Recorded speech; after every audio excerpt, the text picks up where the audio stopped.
Hi, everybody. It's Flat Earth Conspiracy Channel. Lori Lawrence, as usual. And we have a guest today, Filipe Oliveira.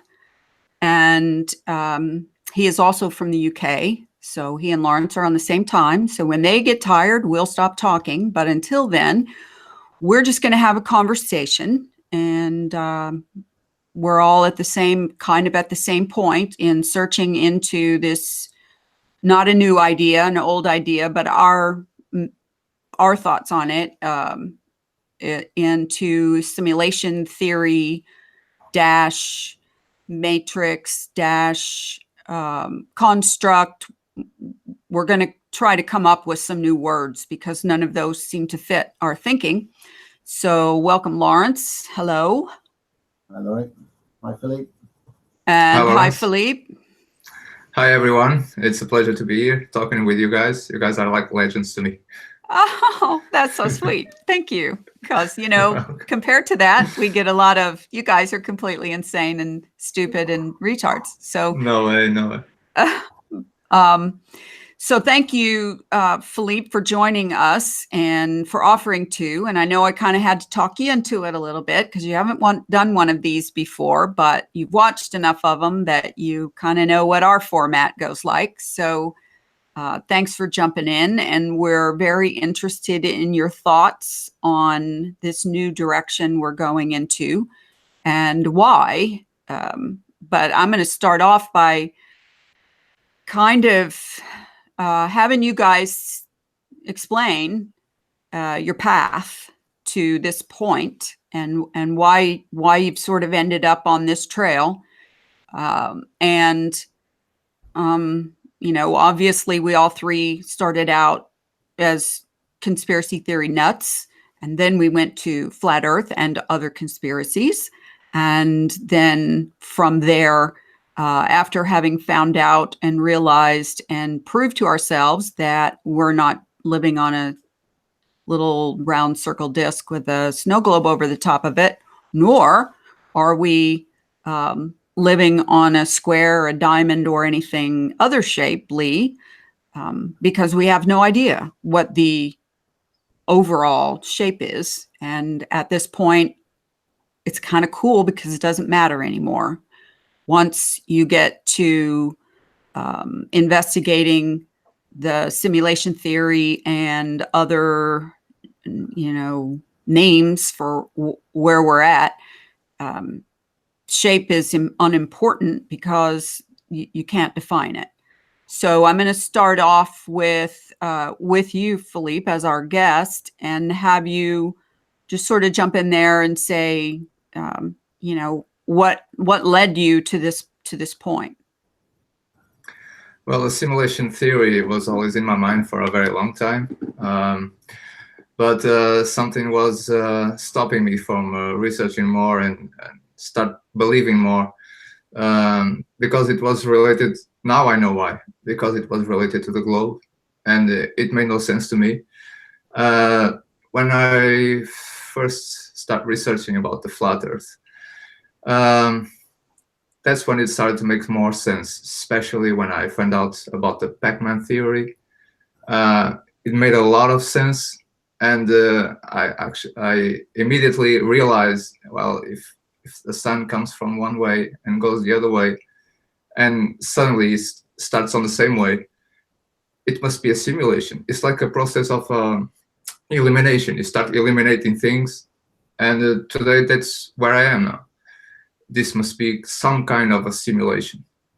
I just don't like to use the word simulation theory because it's always related to the globe, and I think we need to find another word for it. Yeah, I agree. That's why Lawrence and I sort of started using the word realm quite some time ago, and also the word construct. It's obvious that it's constructed, created, and at this point, we're not, you know, trying to nail down who did it, who made it.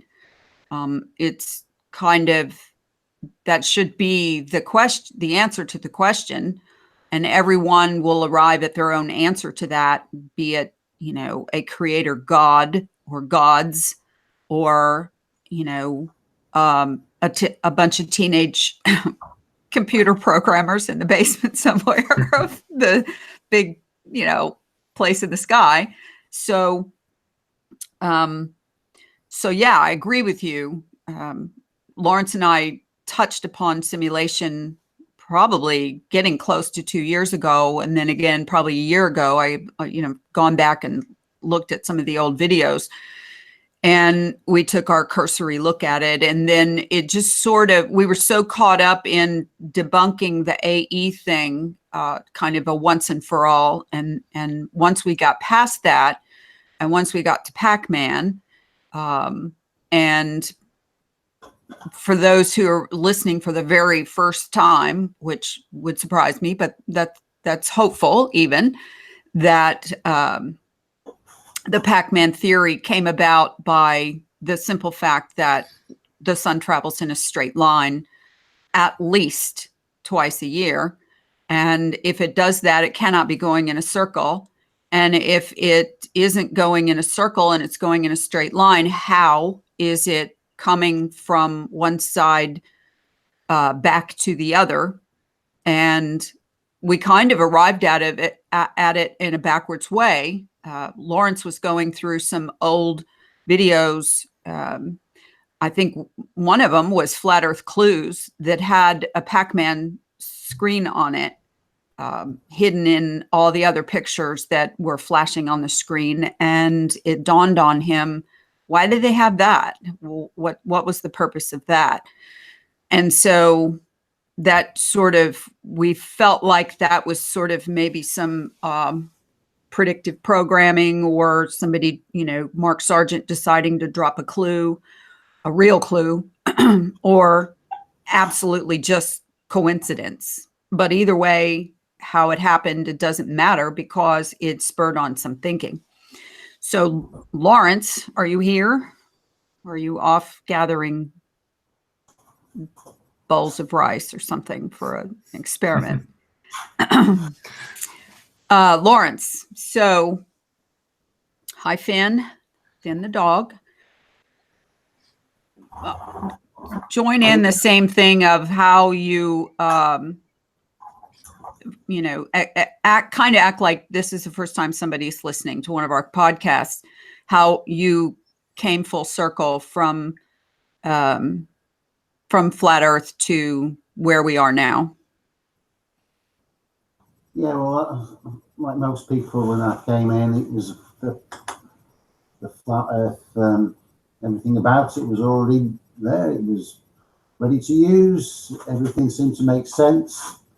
And then until you start looking closely at it, and then more and more flaws came into it, and we got together and started this channel. And we tried to make things work, and we didn't.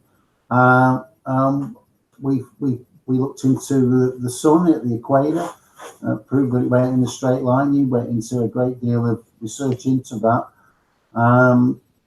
So, before too long, we had the Pac-Man theory, which everybody denigrated, and that was, it's going back a couple of years now, and it all sort of went on the back boiler. So at that time, I could entertain the thought of a simulated world, but that's as far as it goes. And obviously, more recently, the Mandela stuff that I'm finding, the changes to the fabric of the world we live in, it's a simulation. It's real in as much as that we're solid and everything else, but it's not real in that, you can wake up tomorrow and you'd have 3 eyes in your head, and they would program everybody to know that they've always had 3 eyes, and nobody would start looking strange at you because you've got 3 eyes yourself. And that's what they can actually do. And I think if you think about, with Flat Earth and why they brought the globe in, well, the sailors found out that, they carried on sailing, and they come back out on the other side of the world, which didn't make any sense. So, and obviously the brains of the world got together at that time, and figured out it was a simulation, and they had to hide it because with a flat Earth, people would eventually twig that something wasn't right. So if you bring in the globe, then at least as far as sailing east-west was concerned, it could be explained by the model. And then we moved on a few hundred years and people decided to explore the poles. And I think they realized that the poles worked in exactly the same way as the oceans. So you go up to the North Pole and you just carry on traveling and you come out in the South Pole. Now the oceans works with the globe, but the poles doesn't, and that's why the poles are out of bounds. You can get to the pole, I think now, go to the North Pole, carry on traveling, you'll re-emerge in the South Pole. Go in the South Pole, go the other way, you'll re-emerge in the North. That doesn't fit the globe. That's why they want to keep us away from those places. Obviously, the weather and the accessibility is a huge deterrent anyway, plus the financial cost of doing it. But that's what I think we're in. We're effectively in, we're in a simulated world. We're effectively in a box. We've got a top and a bottom, but there's no sides because the sides just come back on each other once you've gone so far. And that's what keeps you in the box because, it effectively goes on forever, but it's a repetition of itself and you come out the other side. So now we're just getting, sorry, my dog's being a nuisance. We're getting these crazy truths coming out regarding,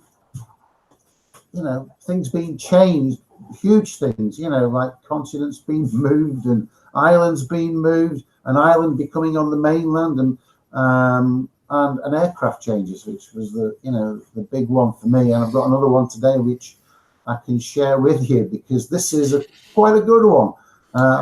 So just give me a minute, and I'll show you my latest aircraft find. Well, we'll come back to that because I know this is of particular interest to you, this airplane change thing, and I want you to go ahead.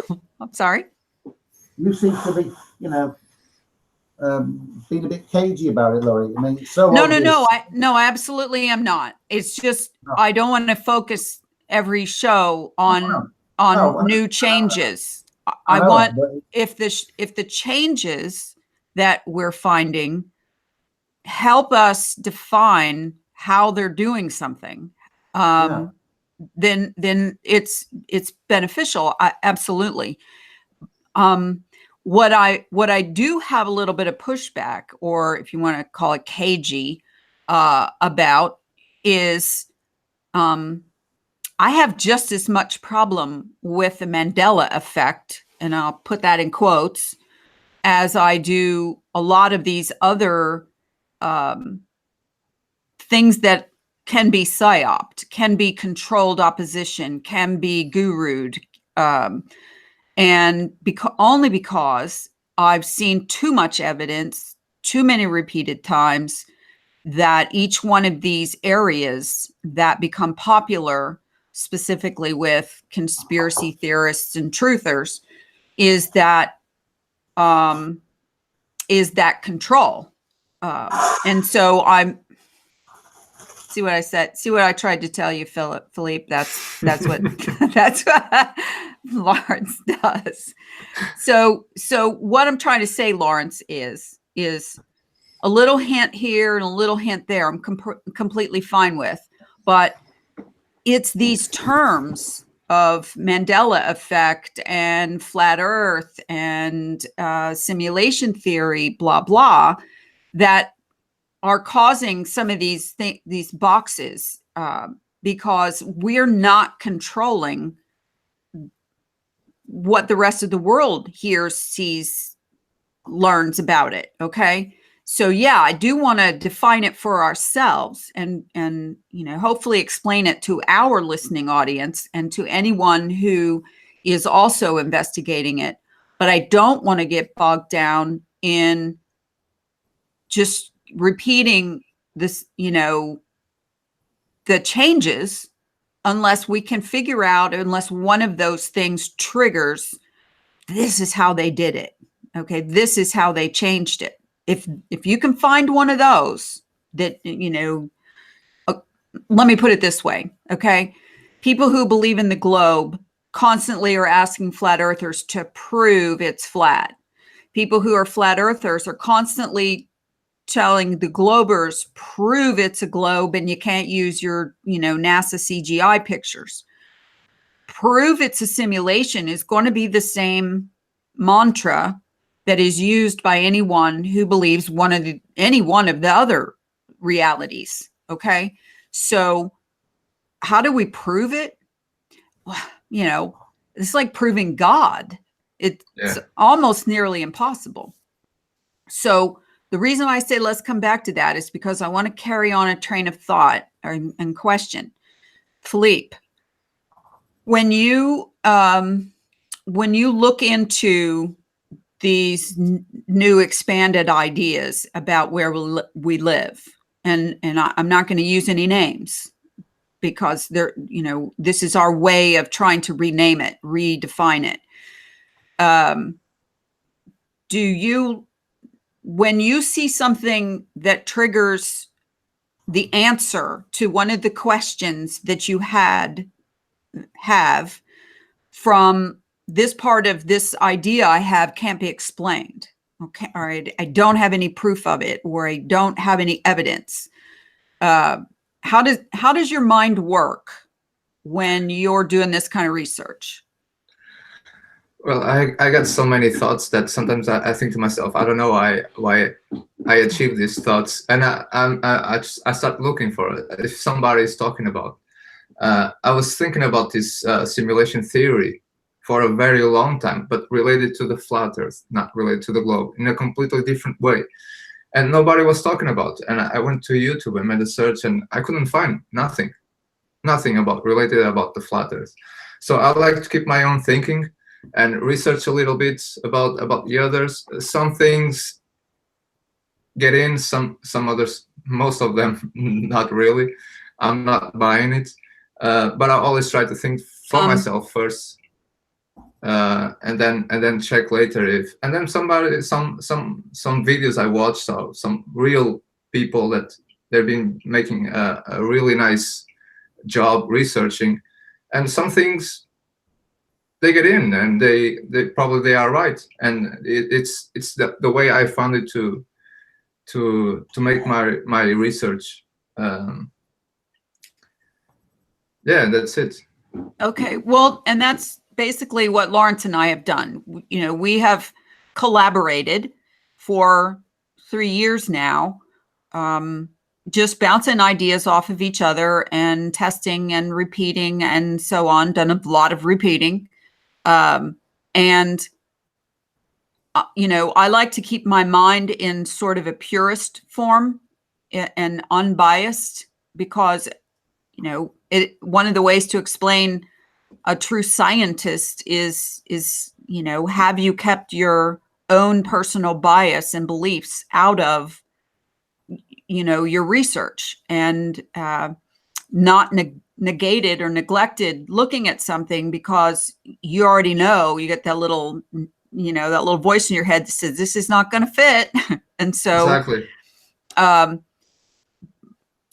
So Lawrence, I know how I'm learning how your mind works, and it's very concrete, logical thinking, which is also good scientifically. And you are very open-minded. When you see a new thing, usually a lot of times you'll share it with me, see a new thing that answers a question that was unanswered before. How do you go about proving that fits in or doesn't fit in? And if it doesn't fit in, how do you alter your hypothesis? How do I prove how something fits in? Yeah. Yeah, like a new thing, like say, you got interested in Mandela effect suddenly, okay? And you got interested in identifying changes that have happened on Earth. I know the reason why you got interested in that because if it's a simulation, that could happen. If it's not, it couldn't. Meaning, if this is a finite, fixed, concrete, biological world, the supernatural events like Mandela effect can't fit into that. Okay, so you also said that one of the things that triggered you was when you started seeing people reporting about Mandela effect changes to the Bible, the actual Bible. That made you interested more in looking at the Bible. This yin and yang thing, this this feedback loop, when you see something that doesn't fit where the other things lead you, how do you deal with that? Well, just lose interest or change your hypothesis? Well, obviously the changes are, 100% proof that we are in a simulation. There can be no doubt about it. Anybody who is logical, then there can be no other conclusion. And one other thing you may, which sort of takes it back into Flat Earth in some respects, is that I always puzzle why all these Illuminati characters, the world leaders and all these people, and even in the music industry, they're all into numerology and symbolism. Well, in a physical world, it wouldn't mean jack shit, but in a coded world, maybe all these numbers, actually has some material effect on this reality that we've got. Now, that's what I wanted to fire back to you. How does all this worship of number, and they have these things on certain days, and everything, every major corporation, they've got this symbology representing Illuminati type things. How do you think that could impact on the physical reality as we experience it? What do these numbers do? How do they change things? Because otherwise, why would they otherwise bother with all this numerology? I don't, I haven't looked at it in any great depth, but there's a lot of people who do whole shows on this numerology thing and how it all fits, and this ties in with this and this ties in with that, but you need to, it's hard to get your head around all of it. You need to sort of look at it and, start from scratch and see what it's all about. Well, it's kind of like this, Lawrence. Numbers and code a lot, but, numbers and code, in a simulation are of importance. So how does the numerology and symbolism impact on our reality? Because they are doing it for a reason. They're not just doing this for the hell of it. They're doing it for a reason. Right. So what that is. Okay, well, I look at it like this. Which came first, the chicken or the egg? Did mankind figure out that numbers are meaningful, or did numbers exist and mankind discovered them? And so if you look at, the whole gematria and numerology and horoscopes and cosmology, figuring out when the next eclipse is going to happen, so on and so on. Okay, mankind's been doing this for a very long time, and all of that is just like any other research topic. For example, when you're a little kid, one of the ways you learn to draw is with coloring books, coloring crayons. Somebody teaches you how to draw a stick figure, and then you elaborate on that. If you're any good at all, you get better. If you're interested, you get even better than that. So those topics with regards to numbers, it's its own field. So people that get into it really get into it and they learn. Okay. But I do think that numbers and symbols are vital to their control mechanism, their control of the matrix. It isn't in mine. because I'm not trying to control anybody else. I'm only trying to do the best that I can to control my world. But if you're, hope, dream, sick idea is to control the world and masses of other people, and that numbers and rituals and symbols have power, then you're going to practice it. And the more you practice it, the better you're going to get at it. And the more you learn, for example, I'm of the belief that we have been visited by smarter entities than us, like the fallen angels, the Holy Spirit, whatever other spirit level entities that come in and out of here. They've been giving us humans information almost since the beginning. If you want to go all the way back to the eating the apple of the truth, the tree of knowledge. Okay. So I don't think any of these numbers are happenstance. I think the control and the use of these numbers have been given to a select few. And by nature, if your nature is to be, try to control everybody and rule the world, then you're going to use them, and whether it's for good or bad. And so codes are numbers. I recently watched this video, and actually I haven't even finished watching it yet. It's called 2,000-Year-Old Computer, Decoding the Antikythera Mechanism, full documentary. It was discovered, this device, in off of Antikythera, in the ocean, from, they said, a wrecked sailing ship. And these divers found it and brought it back and started, delving into it. And it turns out it is a computer, the world's first computer, the world's first discovered computer, let's put it that way. And it's the most intricate device that probably no one today could make, even with the technology that we have, with the ability to predict the future with regards to cosmology, with regards to, the movement of the sun, moon, and stars, and future eclipses, both solar and lunar, blah, blah, and on and on. And the whole thing is completely mathematical, meaning, each of the wheels in it have teeth, cogs, that, the numbers of teeth are all prime numbers. And all of these work, with each other, blah, blah. So I invite anybody to go look at that, because just the fact that that is more than likely over 4,000 years old, what does that tell you about the technology that mankind had, or had knowledge of, or was able to create and make? From where? From what knowledge?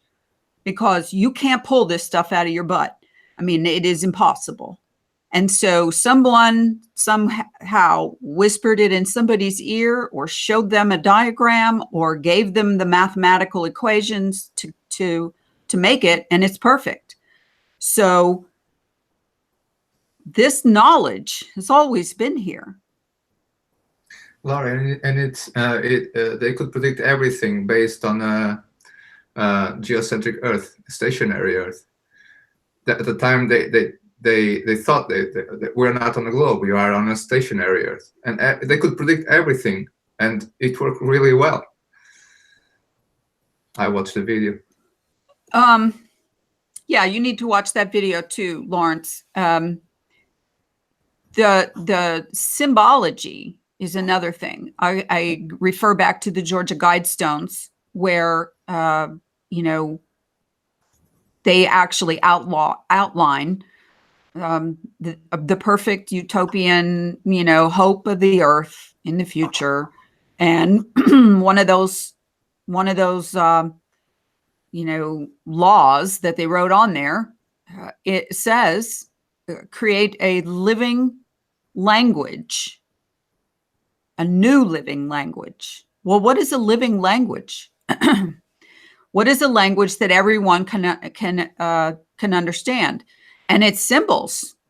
I mean, you know, we all don't speak the same language, and we're never going to. So, but you can go in any country and in any place in the world, and you can figure out where the bathroom is based on what?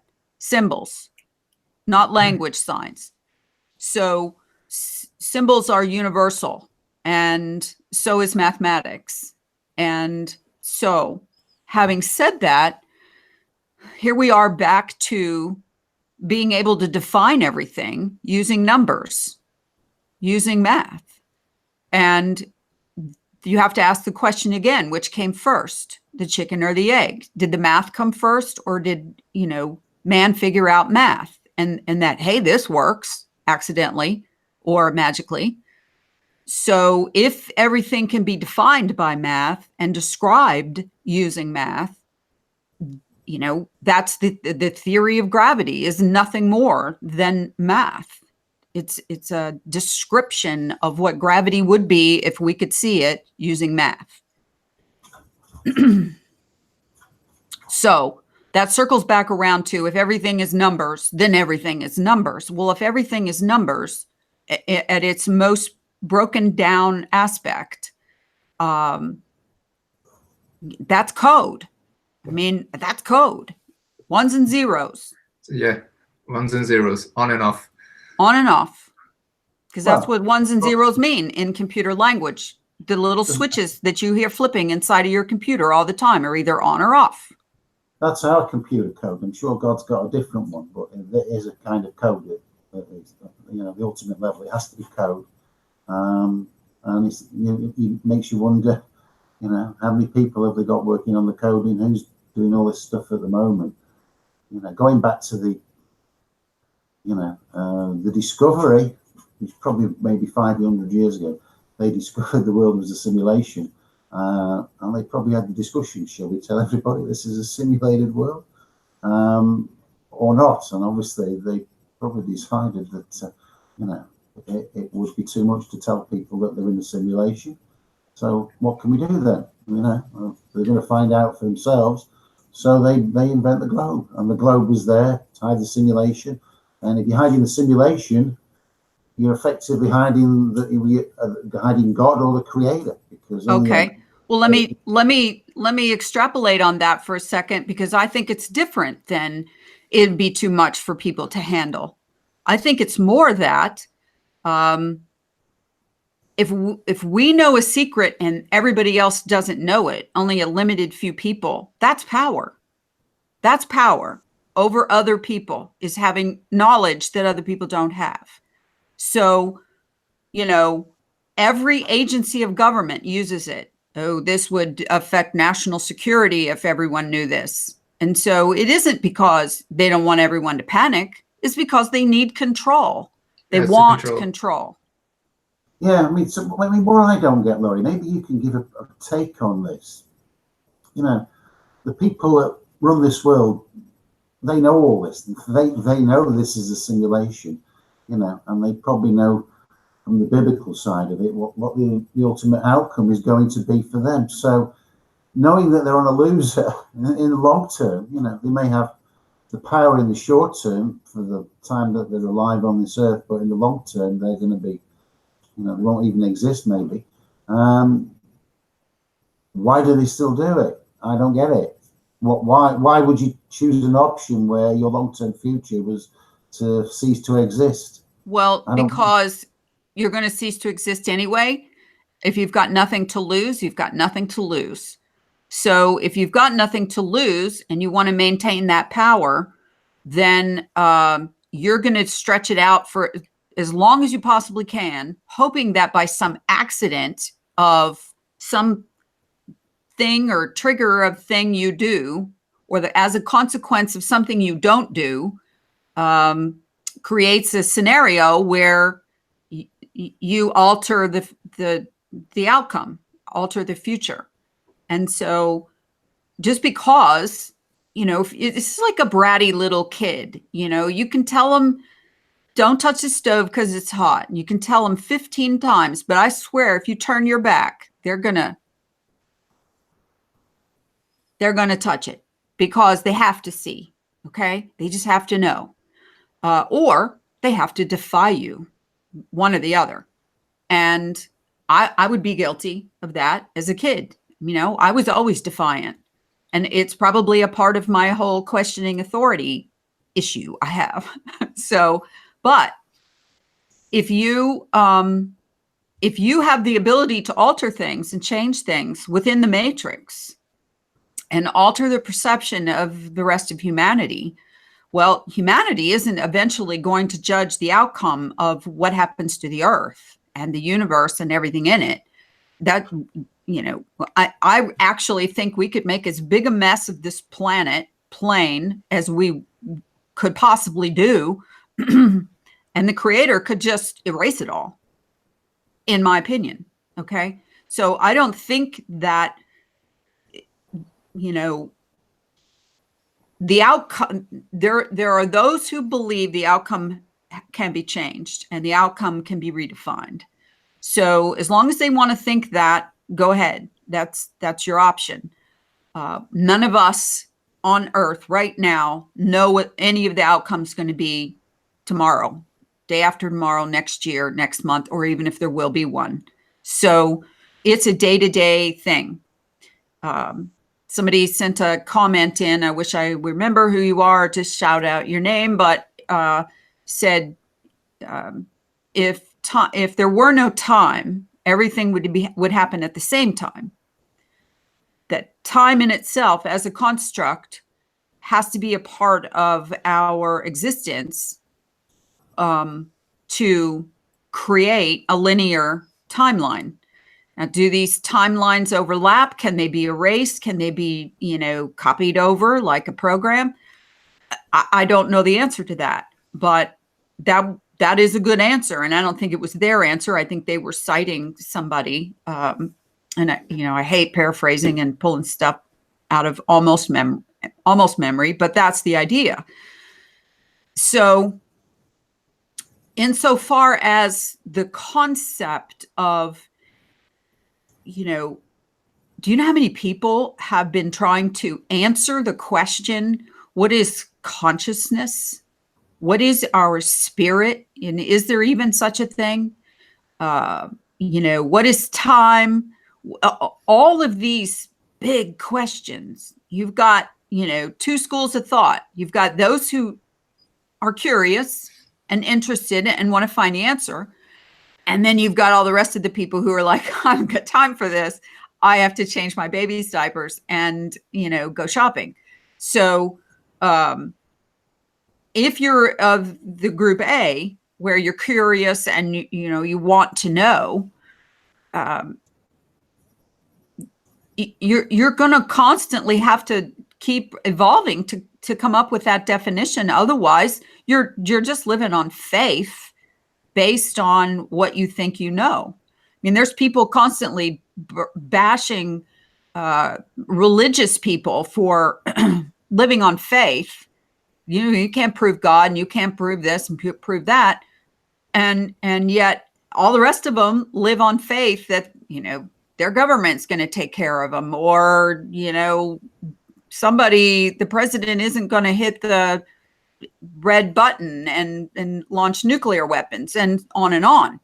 So I'm trying very hard not to use faith with this new thinking because I'm like Filipe. I've thought about this probably since the 70s, this whole simulation kind of idea, way before I ever saw The Matrix. But when I saw the Matrix movie, it brought it all back up again, and it never left, because there were too many things in that film that triggered memories of things I'd already thought about and supposed even. So how my quest, just like anybody, would be, how do I prove that this is a simulation? And I think only by process of elimination and by cumulative evidence, you know, a preponderance of evidence, just like we came to flat Earth from the globe theory, a preponderance of evidence said it's not a globe. Then a preponderance of evidence said it's not just this little flat two-dimensional world or three-dimensional world. So now what is it? Well, all of these other truths that are coming out at the same time are all triggering a lot of people into thinking it's some sort of construct matrix simulation. Now, how does that change life, the universe, and everything? What difference does it make? Always the big question. Well, I mean, the hardest one to grasp and get your head around, because you just can't even imagine what it would be like. It's a bit like the dimension thing. Is this thing called time? Let's imagine that outside this realm there is no time. Let's say you were living in heaven or somewhere outside this realm, Laurie, and you're still painting pictures. You're an artist, and you're going to paint 10 pictures, and you're going to paint one first, aren't you? And you're going to paint one last. You know, 1, 2, 3, 4, 5, 6, 7, 8, 9, 10. But you're not, because there's no time. So they're all there in an instant. Everything's in an instant. And if you were living in a house, you've got a leaky tap, you can't have a leaky tap because, you know, you'd fix it, wouldn't you? But to fix it would take time. So there's no past, there's no future, there's always now. So how do you live a life that's just the now and no moments, you know? There's no memory because nothing's ever happened before now. And I mean, how does that work? Well, we don't know any of that is the first part of the problem to try to solve. We don't know what is outside of this universe, outside of this reality. Okay. We know that we sleep X amount of hours and we're awake X amount of hours. We have activities all day long. You know, we move about, we travel, we interact with other humans. So we know that in our circle of life, okay, it's like the circle of sight and circle of anything. Okay. We all have sort of a little circle around us. Well, that started changing when we started being able to watch TV or videos or go on the internet and watch films of people doing their day in another part of the world at the exact same time you are, or yesterday or whatever. But we're able to be now influenced by the activities of others. And interesting enough, here's the other part that's really cool. Okay. You go on Google Earth, for example, and let's say you pick somebody's address out and then you go click down to Street View and you look at the front of their house. Okay. And you go, how do I know if that's real if I have never seen it? And then you go, so, hey, Lawrence, can you take your camera and go outside of your house and take a picture or some video of you live, maybe even holding up a newspaper with the date on it in front of your house, and let me see if the same picture shows up and the same things up and down the street as the Google image shows me. And then you know, okay, well, we're all in kind of the same simulation, aren't we? Because you can check these things. And so you have ways to verify. Moving maps and continents around, erasing and adding things to the internet, it is only going to affect those that it affects. So, but in reality, in virtual reality, it's checkable, it's comparable, it's scientifically being able to be proven that the world is actually interacting with itself. Okay. So just because somebody goes and discovers a new animal or plant someplace on Earth, pardon me, and you've never seen it before, and they're actually saying they're discovering new species all the time. Well, that only makes sense. If you're looking for it, you're probably going to find it. Does that mean it's a change? I doubt it. Probably was always there, just nobody logged it before and called it a little lorry bird. Look, I discovered a bird. Now I'm going to call it a lorry bird. So back to proving, because that's going to be my focus. I don't know about anybody else, but I'm looking for a preponderance of evidence that says this can't happen this way without it being programmed, and not, without even using the word simulation, without it somehow being programmed. And I'll use UFOs, ghosts, supernatural events, and so on, as something I wouldn't see, but you would see. And maybe we could be standing in the same room and you could see a ghost and I wouldn't see it. Those are the kinds that, it's like, oh, well, you just didn't pick up the proper energy signature, or they didn't want you to see them. Really? You mean ghosts have the ability to manifest to one person, but not somebody else? Okay, prove it then. If you saw it and I didn't see it, you can't prove it. So Filipe, back to you for a minute.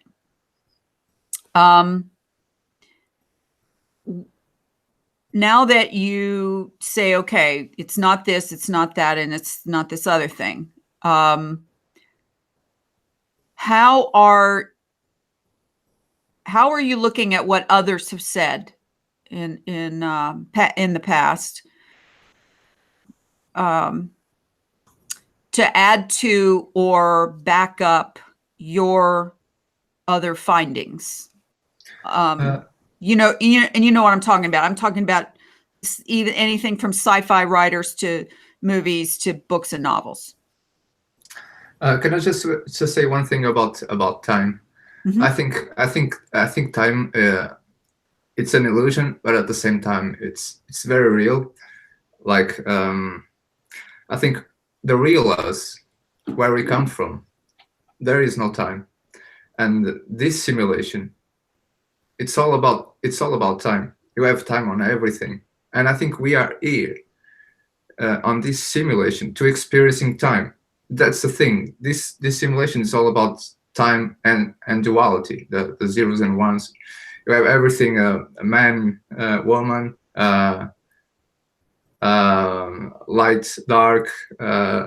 You have all kinds of things. You only have always the 2 points: duality, and it's time. You have seconds, minutes, hours, days, weeks, time. You can always go and go and go. Like it's like an infinite loop. You always have time. And ask again. Sorry, were you asking what? Sorry. When you go in your investigation, because I don't even call it research necessarily on this topic, because there's not that much to research that won't literally skew your own thinking, your own belief system. Okay. When you look at others who have gone down this same path, from old sci-fi writers and books and novels and movies to in that kind of follow through on, well, what do others think, or what have others said about simulation type idea? How does that help you look at that stuff, or does that actually kind of skew things?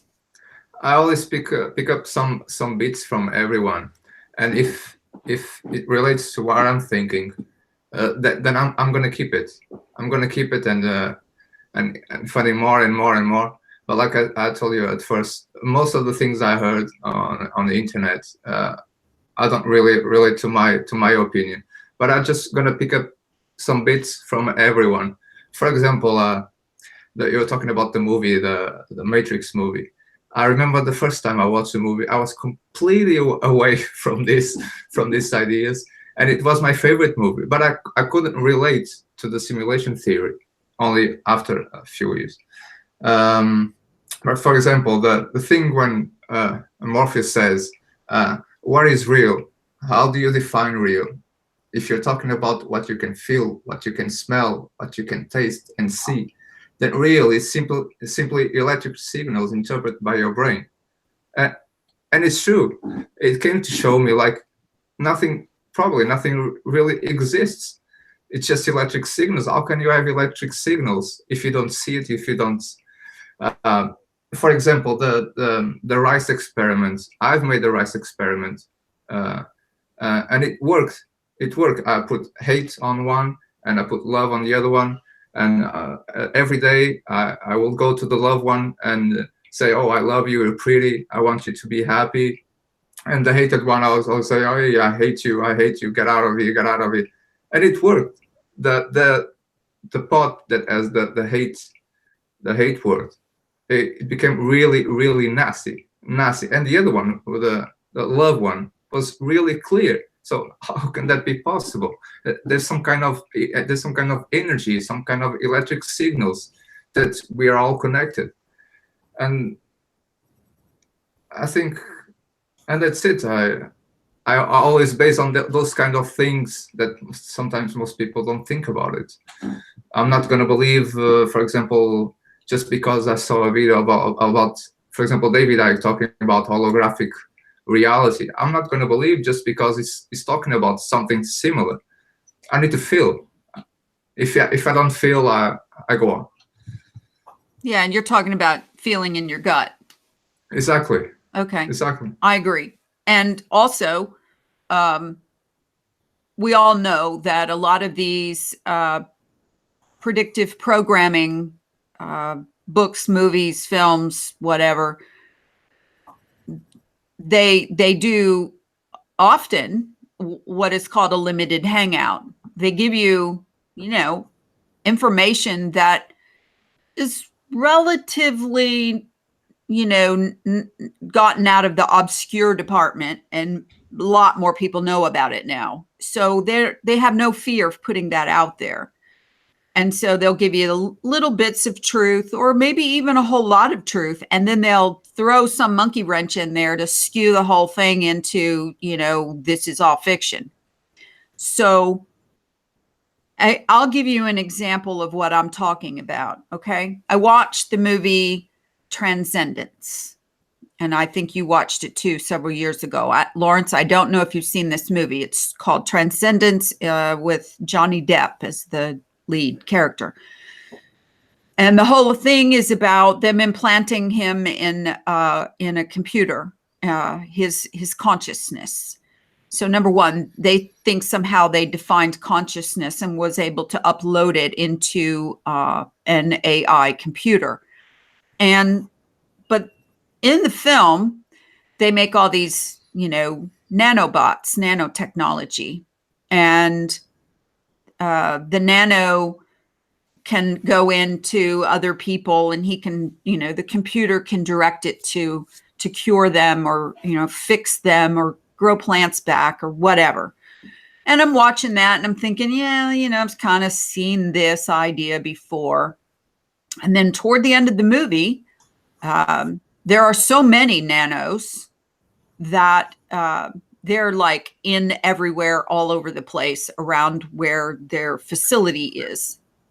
And they literally start coming up out of the dust and fixing things. And you see clouds of them rising up out of the dust and fixing solar panels and healing humans and all that. And I'm like going, ding, ding, ding. Wow.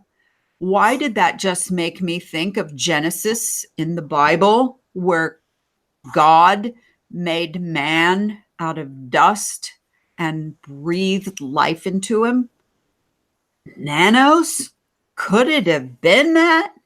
And so that's the way my mind works. I pick up on something and I cross compare, or maybe even cross contaminate, I'm not really sure, into other things that I know or have wondered about, because anybody's going to have a little bit of a problem. Like God just took dust and made Adam and then breathed life into him when he, how do you do that? How does that make a biological blood, eyeballs, kidneys human being? So, do I suddenly now believe in nano? No, but that's how I can, or sometimes do, pick up tidbits of stuff and add it in.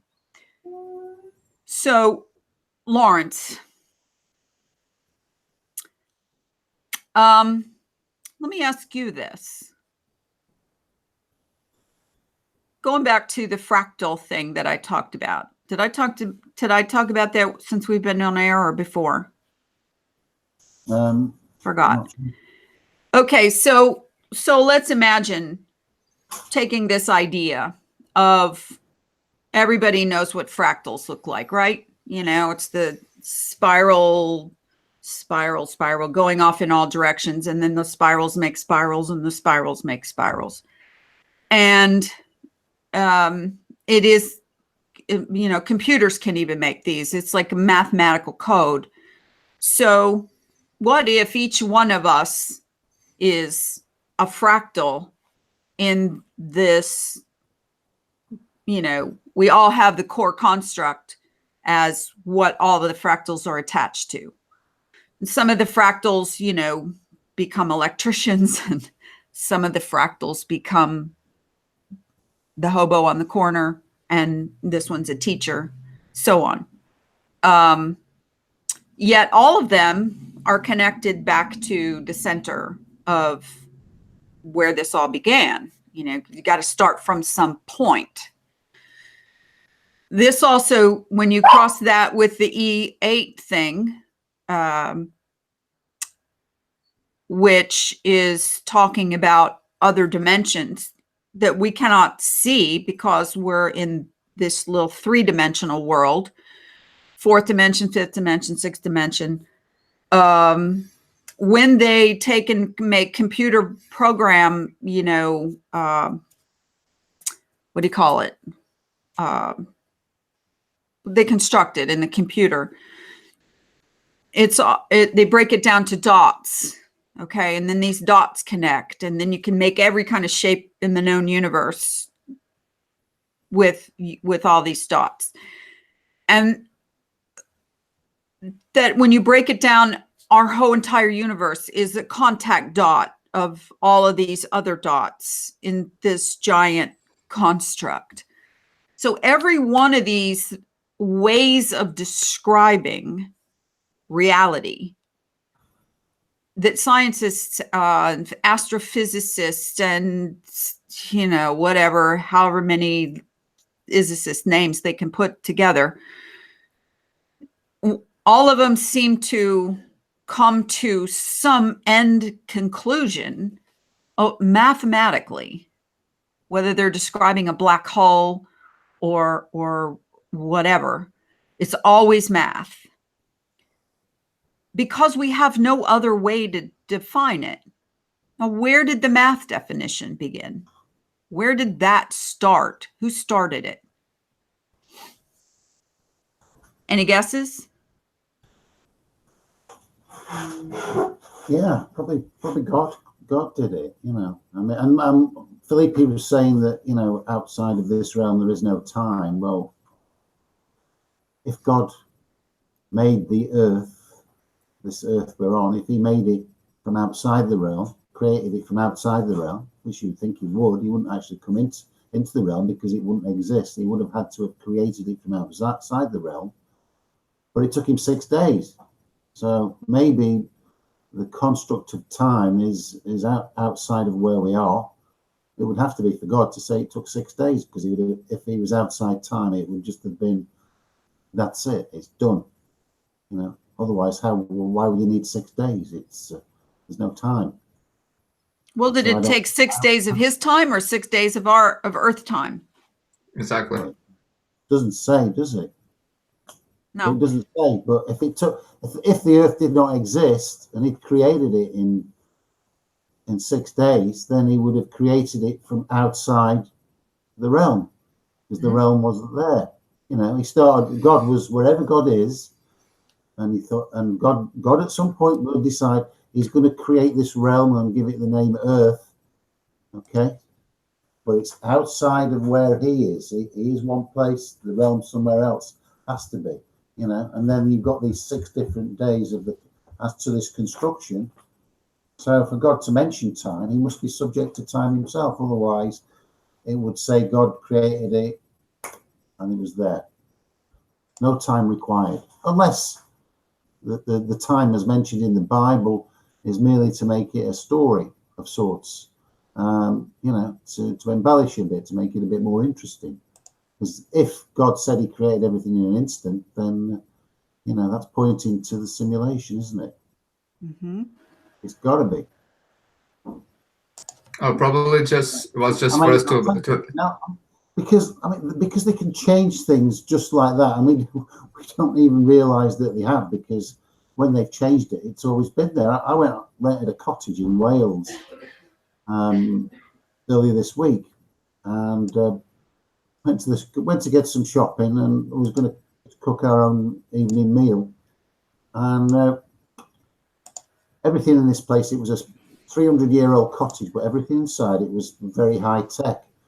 And so I got some pasta, you know, got the water, got the pasta, hot water, got the stove.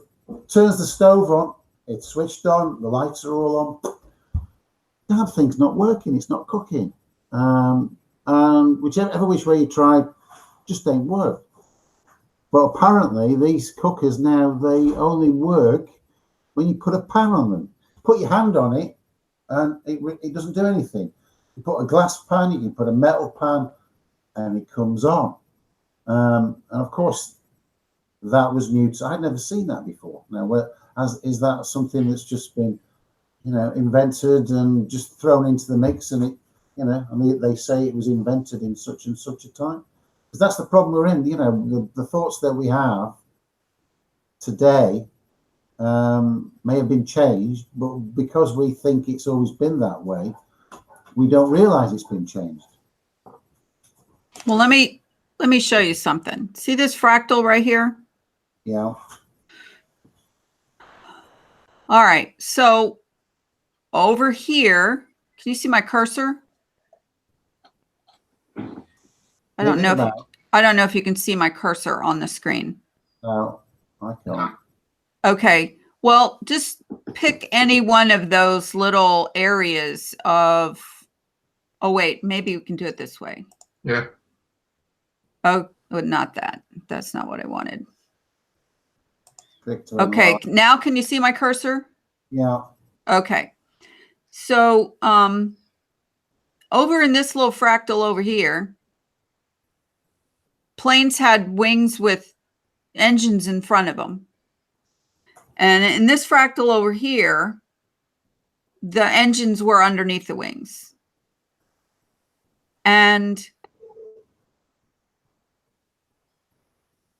my thought is all of this is connected to the beginning of where it all started.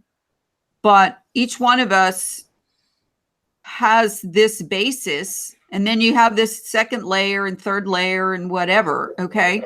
The only difference is that when you get way out here on the limb, then you know, your view of the world is a little different. Does that make any sense?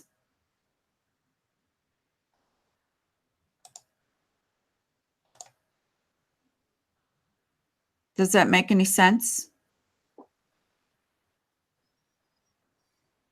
Can you guys not hear me suddenly? That's the fractal that goes on and on and on and on and on. I think I saw something like that. Okay, so there's a lot of ways to make fractals, is my point. So I see a new eyeball that just popped up on my screen down here. And so that must be John Walicki, who is joining us a little late, but always welcome. So John, your mic is muted. And if you're ready to jump in, please do at any time. Lawrence just dropped out. Something happened to him. John, can you hear me? Okay. Sound issues. He's getting worked out. So Filipe, my point in all of this is in the construct, the overall construct, and this is what I talked about in my articles that I wrote about the matrix and the submatrix and so on. The general construct is the God created, creator created construct. And then the belief system that each of us have is our own personal construct. Okay. And then the minute you walk out that door and you're in the world, at this point, I believe you're very much in a controlled submatrix since the earth was fallen. We'll just use that as a timeline. I'm watching a video last night, something about Troy, the mythology story of Helen of Troy and Paris and all that. And those people in the mythology were visited by gods, okay, and that's the little g gods. And they granted them wishes and they interacted with them, not to all people, but to people they chose.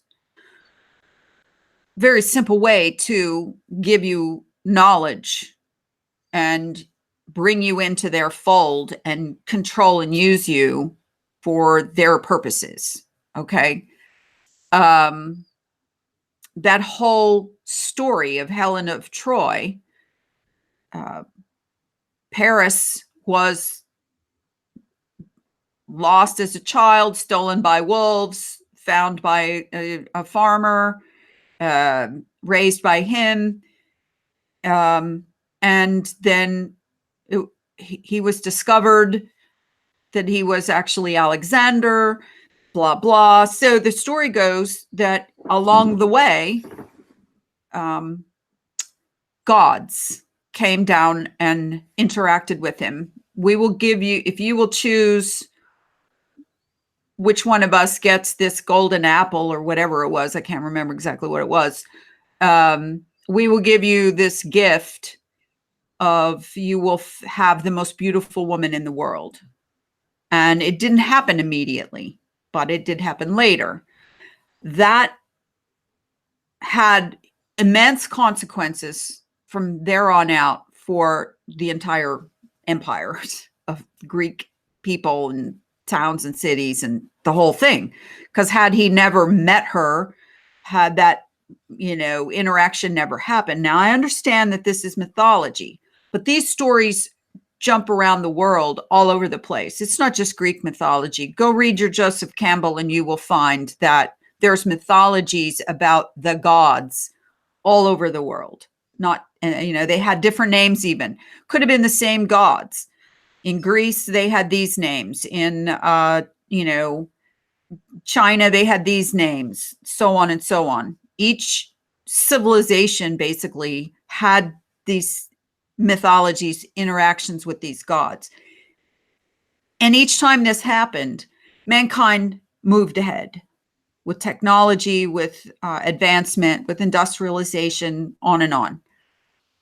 So we've been being messed with for practically since the beginning of time. Number one, do you believe that any or all or some of these myths have any basis in reality or any basis in truth?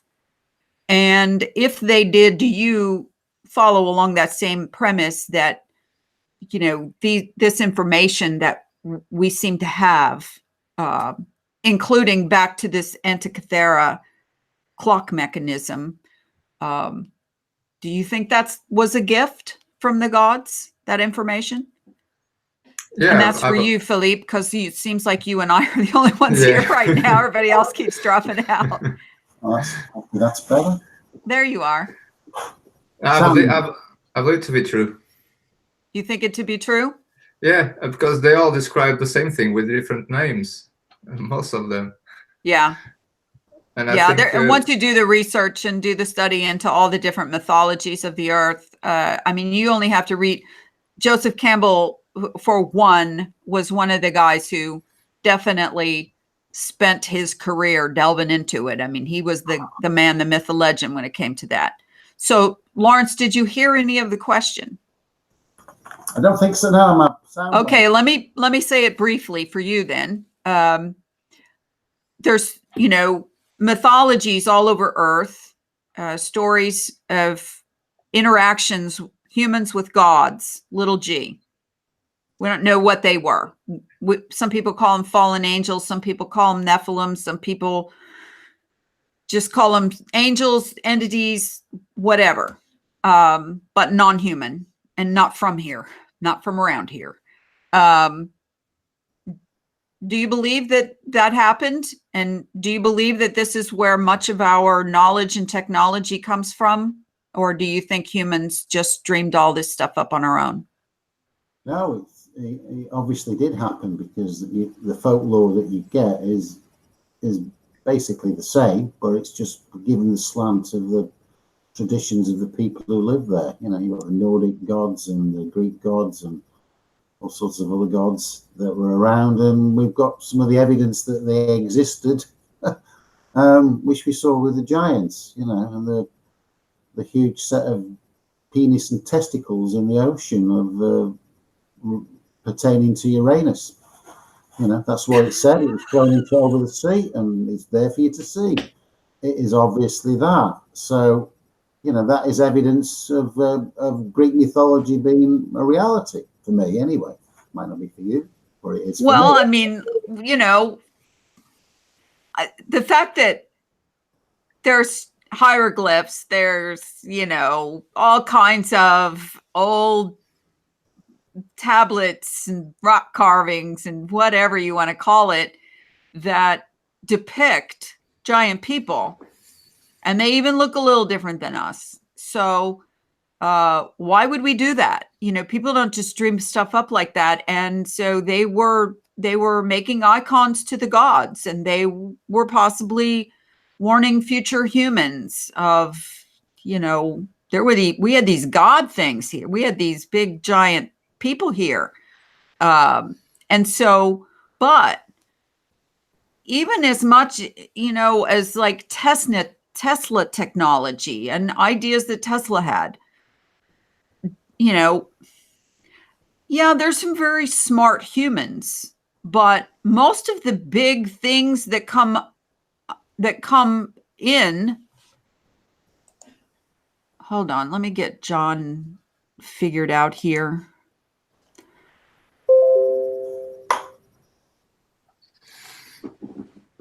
Most of the things that we find, well, I can't talk and click to. Okay, John, it's you that's muted. I'm trying to unmute you and it's not working. So I don't know how to get around that.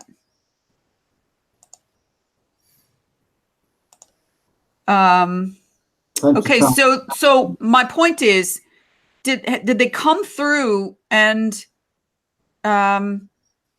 whisper in our ears, or show people in visions and dreams, whatever? I mean, this computer, I can't get my mind past the fact that maybe they could fake a few years, but they can't fake 4,000 years, I don't think. If we can do that, if we can just plop that into the equation, then surely we do live in a construct. So,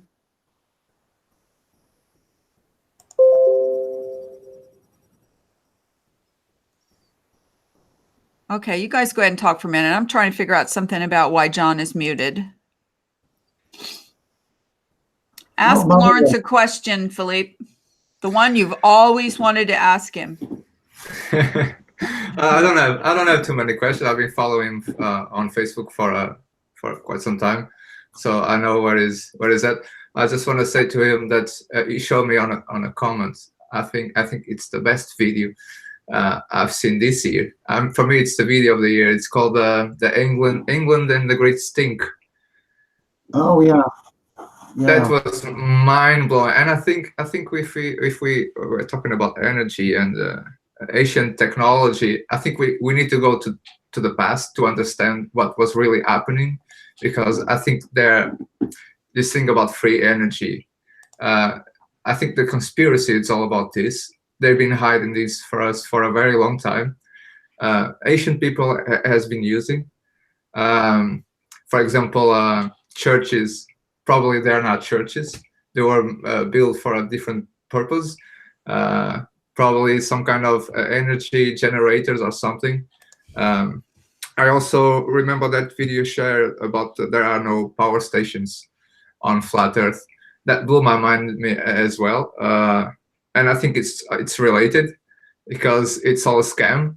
And I think that's the conspiracy. It's all about money.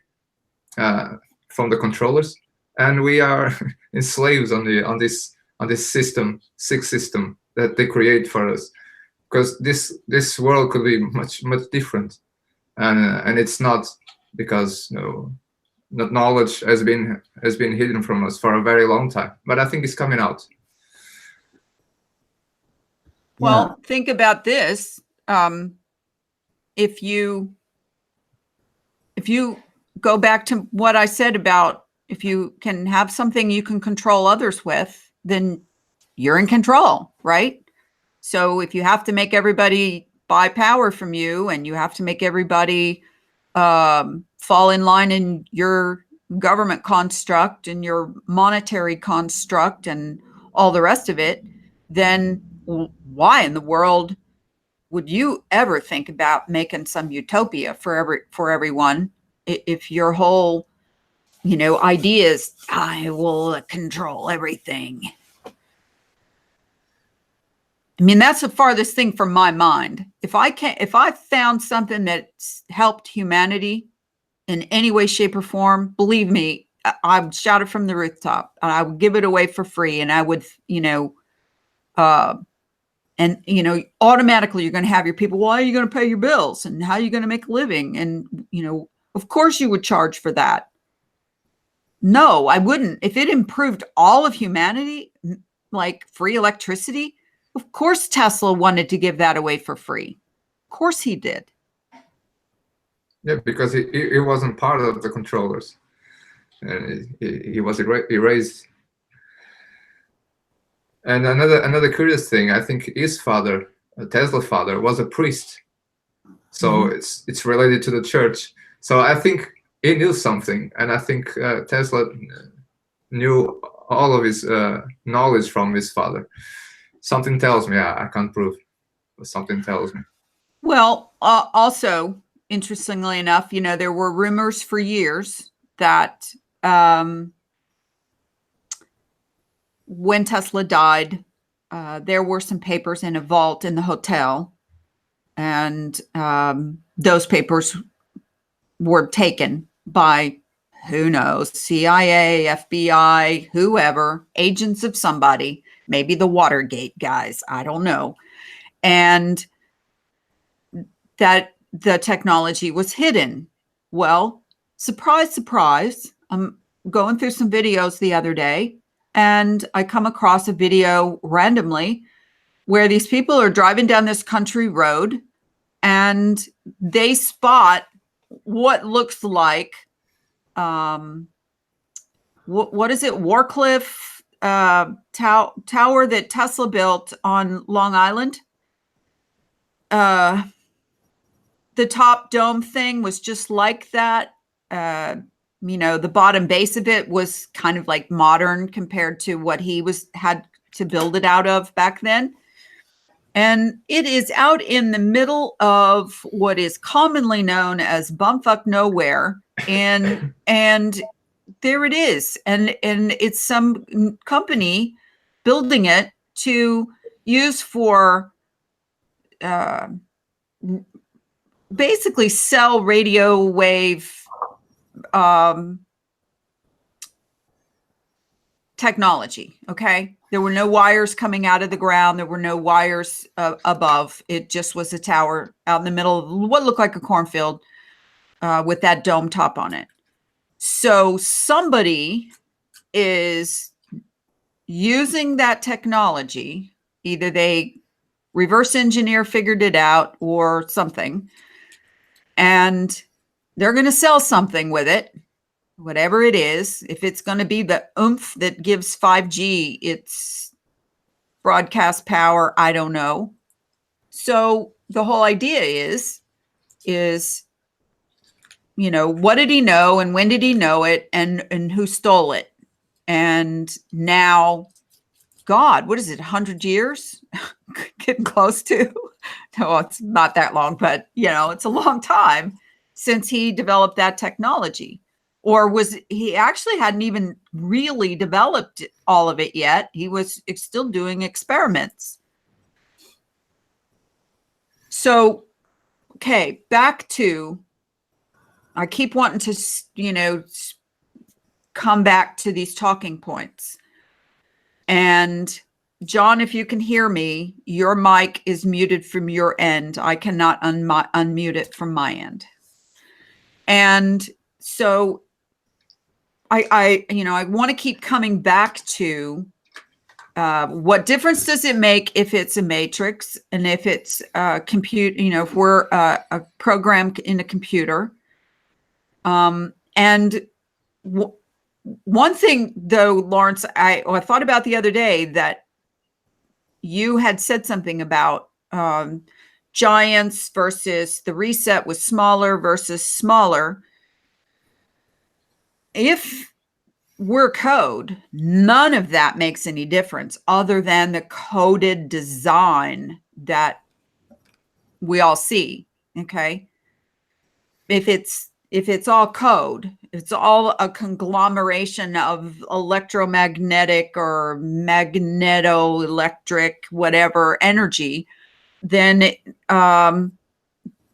the story, you know, storyboard that we lived on before was just different and was reset. But that could make our universe, our existence, in comparison to before and before, minute. I mean, you could make it out of nano, all of it out of dust. But the idea, what I'm trying to say is, size doesn't matter in this whole idea.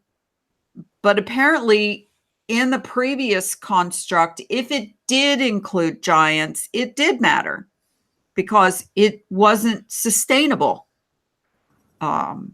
It was cannibalizing itself. And you know, that's even talked about in the Bible. So the whole size of the construct doesn't matter. The nature of the construct could change and still work. If all of a sudden, and this kind of thought blew my mind, when there are no trees or forests on flat Earth first came out, and the video maker tried to impress upon us that the possibility is that it was a silicon-based life forms before, and then now it's carbon-based, okay? And everybody goes, oh, come on, you can't just change from silicon-based, you know, even though silicon is like one of the biggest things found in nature, in our construct.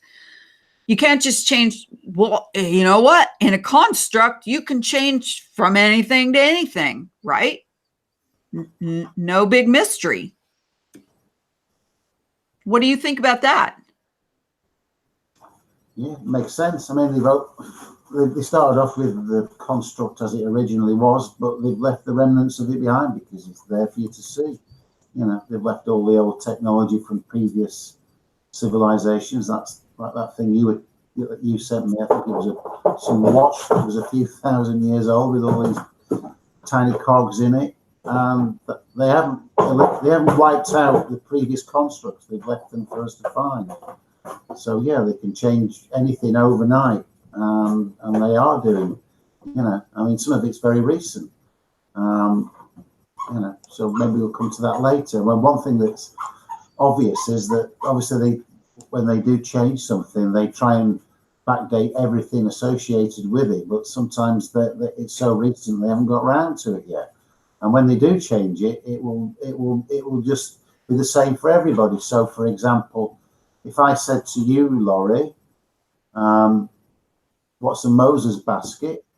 You can go on Google Images and see what a Moses basket looks like. And obviously they're sold today as children's little baskets that you put a child in. But tomorrow you could wake up and the term Moses basket never existed. It'll be Moses Ark. And you'll think, yeah, it was Moses Ark, as it says in the Bible. But they haven't changed everything yet. And when they do, they don't have to change it all at the same time, because if they swipe your mind, change what's in your memory, then it's always going to have been the Moses Ark. Even though we were talking about the Moses basket today, and you can look at what a Moses basket is, tomorrow you could go on Google Images and type in Moses Ark, and it'll bring up the same sort of baskets. And we'll be none the wiser if they've changed our code, which we know that they can do for some people, but apparently not for everybody.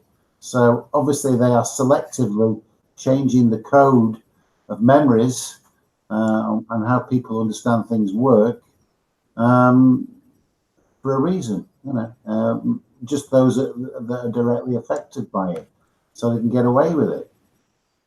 But obviously you and me and Filipe, we know that our memories are intact as far as we know, and we know that these things weren't there in the past. And they're there now. Well, let me give you an example with regards to a simple one like Moses basket or Moses Ark. You can go to eSword.com. I think you have to sign in or sign up to use the service, but it has every translation of every Bible that it has found or can find. And the root of every word, all the way back to the Greek, the Hebrew, the origin of the language, the book that you're reading in the Bible was written in. And every single word is numbered and categorized and defined as to the root of the word and the meaning of the word in the context of the scripture that it's written in. Now, that's a pretty amazing tool. And so when you're arguing about a word, depending on which version you're reading, which translation you're reading, the only way you can actually break it down and do really good biblical research is to go in and find the root of the words and the definition of the word, of the meaning of that particular use of the word in that particular scripture. So I never argue any of those points unless I'm, have the opportunity to go in and look it up. I know there's some people online on YouTube. I think Jonathan Clank is one of them who does that. He will go scripture to scripture and bring up the Hebrew. There's a couple other really good, Bible experts who do it that way, because that's the only way that everybody's talking on a level playing field. So I don't get into that unless that, I'm focused on that. But I'm really sorry. I cannot figure out what is wrong with John Walicki's mic or camera, because it's muted from his end. If you can hear me at all, you've been in and out of here. Oh my gosh, you can. Finally. Awesome. Hi, John. How's it going? It's going awesome. Say hello to Filipe. Filipe, say hello to John. Hello, How's it going, John. Filipe? All right. How you doing? How you doing, mate? Nice to meet you. All right. It's John. Okay, so John, have you been able to listen to any of this craziness? No, I haven't. I've been spending the last hour trying to log in. I'm sorry. God, how frustrating that always is, huh? Yeah. Yeah. Luckily, I had to delete a whole bunch of photos from my phone, and bam, I got enough bandwidth now. Okay. Well, I'm Yeah. sorry you had to do that. All right. Well, you're here, A, because you're always welcome, but B, because last week's videos that Lawrence and I did, you threw down a comment that you have some stuff about UFOs and ghosts and things appearing in and out of the matrix here and so on. Why don't you throw some of that at us? Well, anything that I'm going to talk about can be seen on my channel, first of all, one Walicki. Yeah, I've seen UFO orbs, numerous UFO orbs. The first time I saw a UFO orb, it was hanging for like about a half an hour. It was just this white dot in the blue sky, middle of the day. And you can see a video of that. The video is shorter. I mean, I just kept recording. I was at a traffic light, and I started recording out my window, put the window down. Nope, not the glare.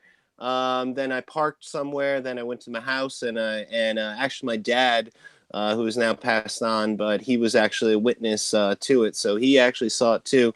And it was hanging. It was just drifting. And it was just this white little dot in the sky, in the blue sky. It was a clear blue sky. It was just hanging there.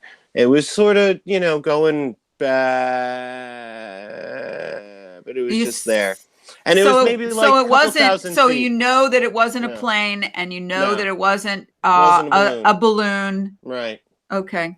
You did Right. all of that process of Oh, yeah. elimination. I've seen, anyone who can watch all the videos from my channel can see I've taken video footage of balloons of various sorts from different angles, from different, different speeds, and I've captured a few orb footage too. And so but I'm not going to go into that. I mean, I've seen some stuff in the sky which I don't know. I can't explain. Maybe the thing hanging in the sky, in retrospect, maybe it was a drone, but like a couple thousand feet and appearing as a bright light. I don't know. I mean, okay, well, whatever. let me ask you the question I always ask everybody, because But there are orbs. Seeing things, I know they are. I've never seen one.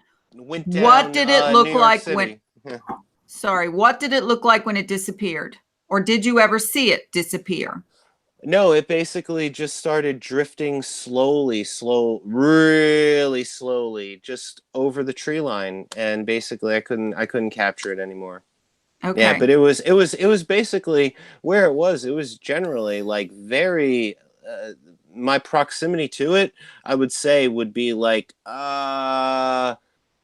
quite under it. Like, I mean, it was quite overhead. The footage I show is seeing it from a distance, from a distance out my car window, and then it's basically like virtually up over my head, just straight up above almost. So yeah. Okay, so now that's an anomaly right there, Yeah. because as we know, when we see something in the sky like the moon or the sun or something, and we move, it moves too. Yeah. Right? It doesn't stay, and you can't travel to it, just like, at least back in the old days, you couldn't travel to a rainbow, for example. Yeah, I was going to just say the rainbow. Yeah, it's very interesting. I mean, when you look at things in the sky and when you look at it from like different vantages, even just looking at something down the street, if something curves to the left and you're sort of like saying, well, wait a second, the houses don't sort of line up. And no, they do. You're just seeing it from your vantage and your perspective. And so there's a lot of stuff that, but you can't argue with something that's just hanging in the sky Right. in the middle of the day. That's right. Well, you're right. So, I mean, yeah, but it's it's another one of definitely- those yeah. times when you Yeah. go, you saw it, I didn't see it. I can look at your video. But Yeah. see, my issue is now with so much CGI, Photoshop, fake news, people trying to troll and punk each other. Even Lawrence coming up with things that have changed on the internet and in real life. But I have to see it. See, I'm one of those show me Yeah. people. I have to see it myself.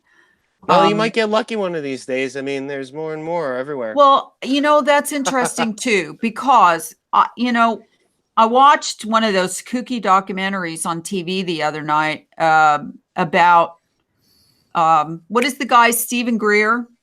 Yeah, I've seen a few of his videos. Okay, on I think he YouTube. did a Yeah. more That recent guy's one. very, very wow, he's built, and he's like, he really like looks the part. He's like a very attractive man, like trying to convey all these ideas. I mean, Yeah, he he's doesn't a look like a kook. surgeon. He's a surgeon, and he's like so special. Right. I've But listened to a few of his things just to pay attention, but yeah, yeah, I'm aware. I know. Yeah. I know. But Yeah. No opinion right now. me neither. But you would have to agree that this guy has access because of the group of people that he's been working with, that he mentions, and all the FOIA requests that they've made, and all of the people that they've interviewed, and all of these whistleblower type people that they've interviewed and have on their team. They have access to an immense amount of evidence and an immense amount of information. And you have to ask this one question. Why is it that you've got countries all over the world who have to be having similar UFO experiences and reports, and yet they all have the same sort of mantra? We checked it out. It doesn't check out. It's still considered a UFO. And for national security purposes, we're not giving out any information about this. Okay.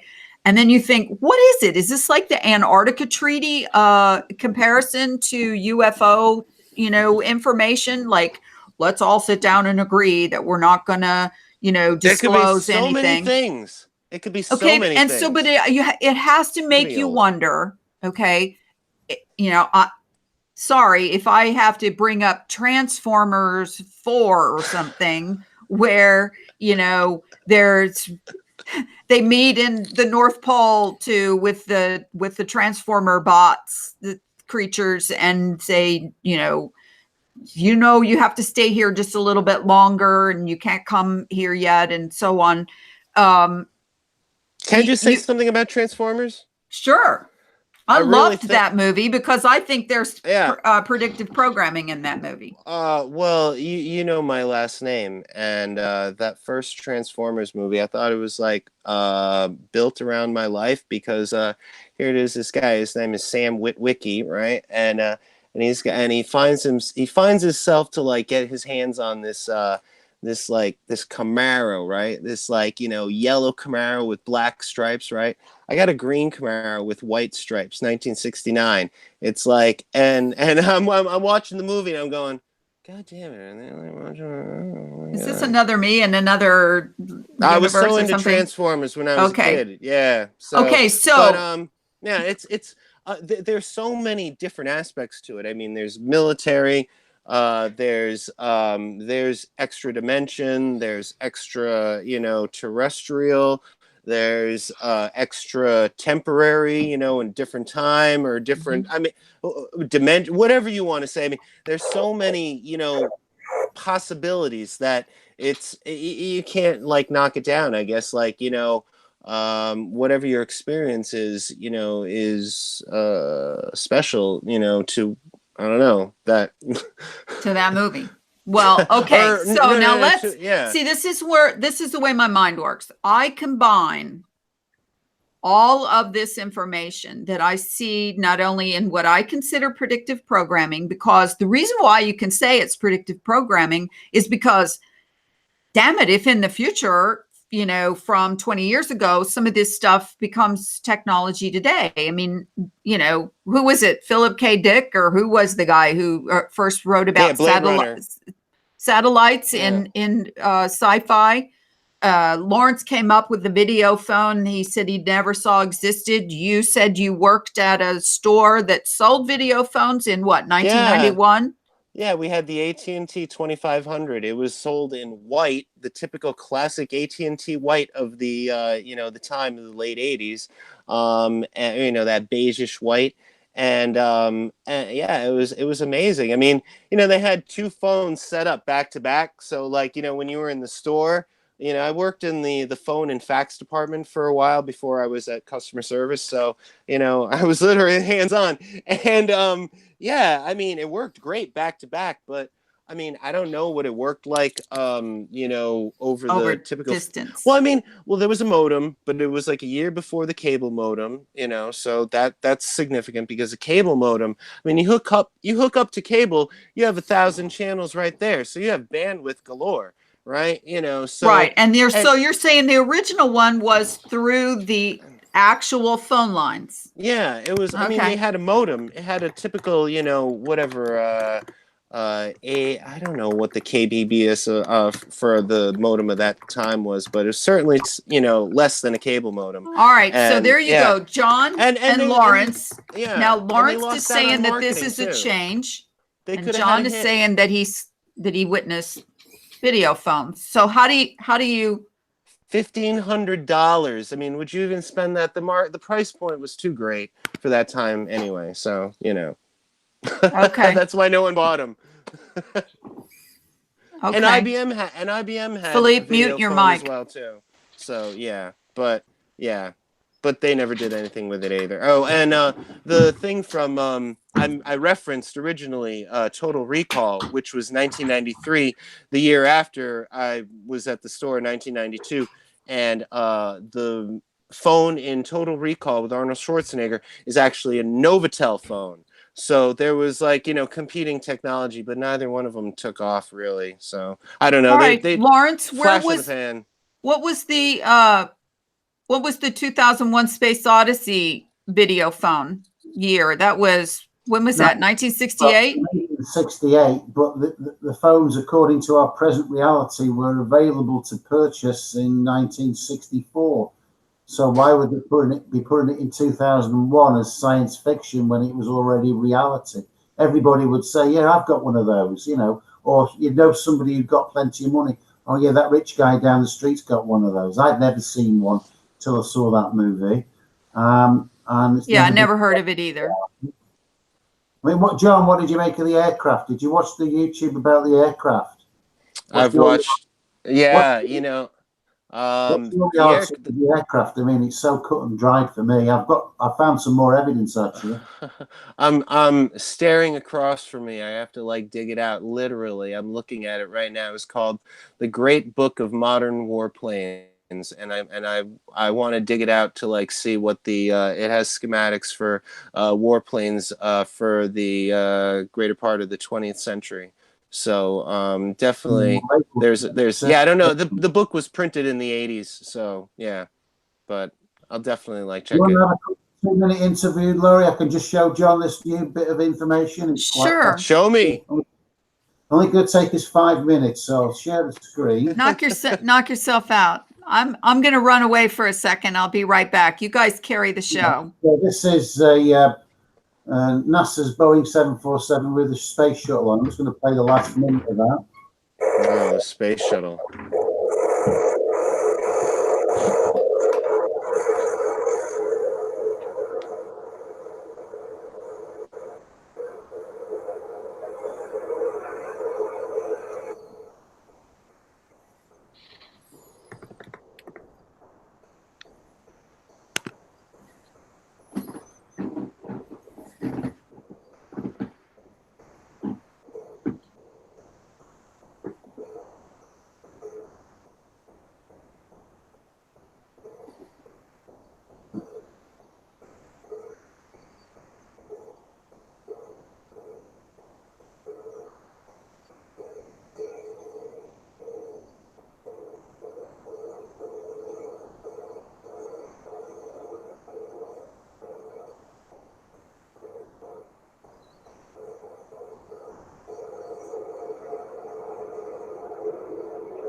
All right, John.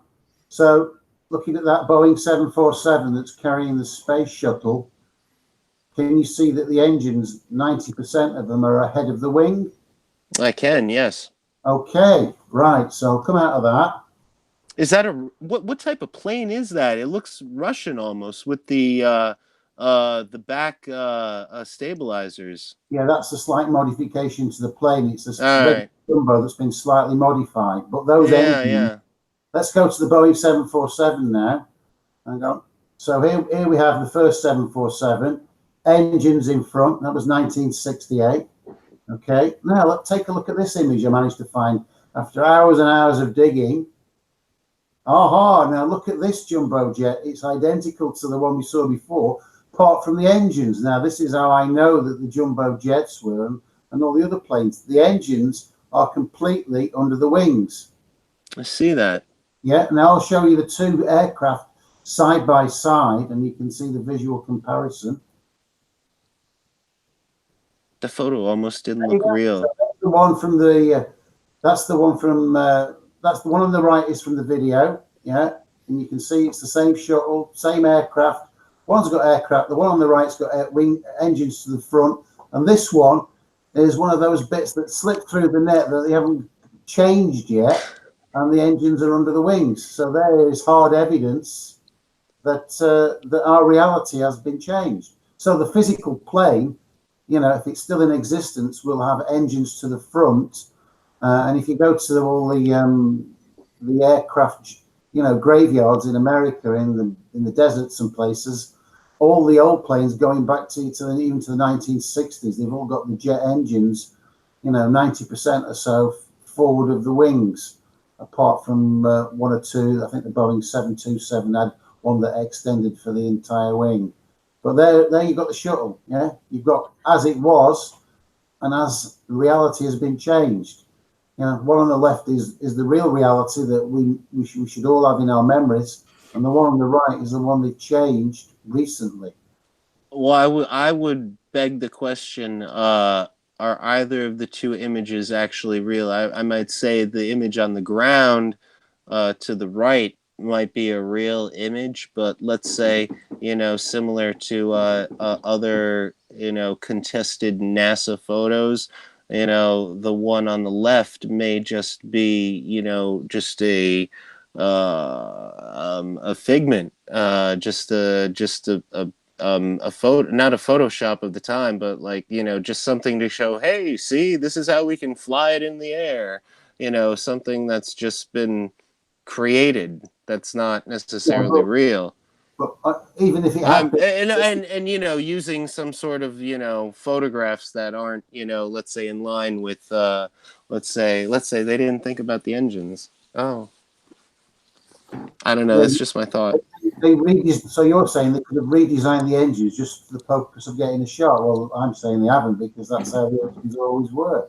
Oh yeah, I'm just saying that the photograph of, you know, it in flight, is that actually a real photo of, you know, a Boeing 747, you know, carrying this very, very, very heavy space shuttle? Well, I know. Is that even possible in real either? Because I know they had to haul it on a tank that took like a day or two to get it to the trackpad. It was that heavy. Yeah, whether they carried the shuttle or not. I mean, I think it'll be. I just can't imagine that you could fly a shuttle balanced on the top with a few little, you know, metal bits holding it on. But in terms of the jumbo jet, they are both identical in most respects, aside from the engines. And that's, you know, this is what you call the residual evidence that reality has been changed. You know, but that's not the only one. There are more. Which prove that it has been changed. Same as all sorts of other stuff that's coming to light. Anyway. I'm itching to pull this book off my shelf just to discover what because I know there's like some sort of Boeing, you know, technology schematics in it. I mean, it's modern warplanes of the 20th century. So you just hold on one second. I'm gonna go get that. And Okay. And when you come I'll back, return. Yes. when you come back, I also want to remind you that at the beginning of the show, I ask everybody how they came to this whole concept of simulation and why they've negated their previous research. Okay. And I if got you're an in answer. and if you're in that same place as we are, because you spent a lot of time, you can go back to some of our older videos with John in it, and he did spend a lot of time making a simulation, computer CGI simulation of what Pac-Man theory, how it worked on a flat Earth in the diamond effect, and did a great job insofar as the amount of time that he spent on it, showing the sun and moon moving, using timeanddate.com time and date, or what was the No, it was time and date. Okay. Yeah. And showing the moon and sun movements east to west at different times of the year, blah, blah. And you made it work on the diamond for the most part, or showed how, the effect of how you can make it happen. And so now here you are watching us evolve past that. A year also. later. Yeah. Pretty much almost a year later. Yeah. And so where are you, John, with regards to what you're looking into now and what you are starting to believe? Wow. Yeah. I'm sorry. I didn't get to see the beginning of the broadcast, what you were talking about, but no, since my time, I've had a few experiences with, I used to live in an old firehouse, and I would say I experienced some sort of ghost in some way. I don't know. I don't know how to describe it. All I can describe it is sitting in the living room, and I was on the second, and I was part of the second and third floor of a firehouse from the mid 1800s, late 1800s. So it saw its share of fires, I'm sure, and two or three times. The first time I really didn't understand what it was, but definitely after the second and third time, I understood. I sort of got touched on my back. I was just sitting there, just watching TV, had the volume up and everything. Didn't have my cat in the apartment, and I just felt it was I don't know, months apart. I just got just like sort of just touched, just ever so briefly on my back, and that was weird. That kind of freaked me out. The other thing that I did experience was footsteps coming up the stairs that never went to an apartment. The footsteps that came up the stairs to the second floor and never went to a door and opened up a door and never went back downstairs. That was it. So Cool. periodically I would hear that, heavy footsteps. And okay. So what do you think? So what do you think that is? How do you describe what that could be? A ghost, I guess. What is a ghost, John? A lingering, like the Pineapple Express. Linger. I'll tell you what a ghost is. When you go on, let's say you're looking down a menu for something and you can't click on it. It's there, but it's grayed out. You've got options. Well, that's what a ghost is. It's something that's been grayed out. Okay, I can go with that. Interesting. It's not a hot link. It's sort of visible, but it's not clickable. Right. Yeah. Okay. So John, so we each described. Have you ever experienced? We started out as conspiracy theorists already. Okay. Yeah. Then we went to all the other ones that came before, and then we went to flat Earth and investigated that. And then we went through the process of, debunking the map and model concept, but not that it was or wasn't flat, because we all agreed it wasn't a globe.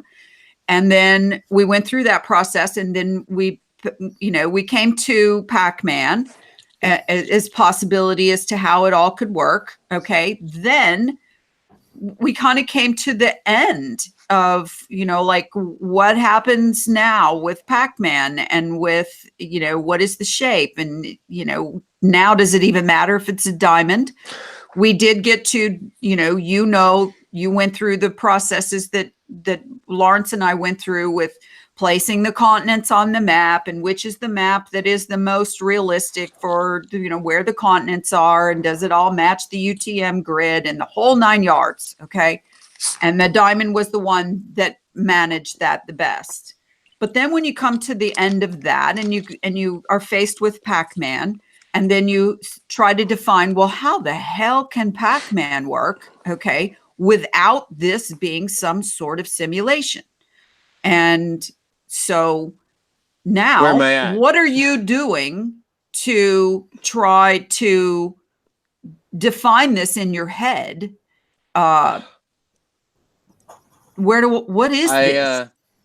I gave up. You did? You gave up?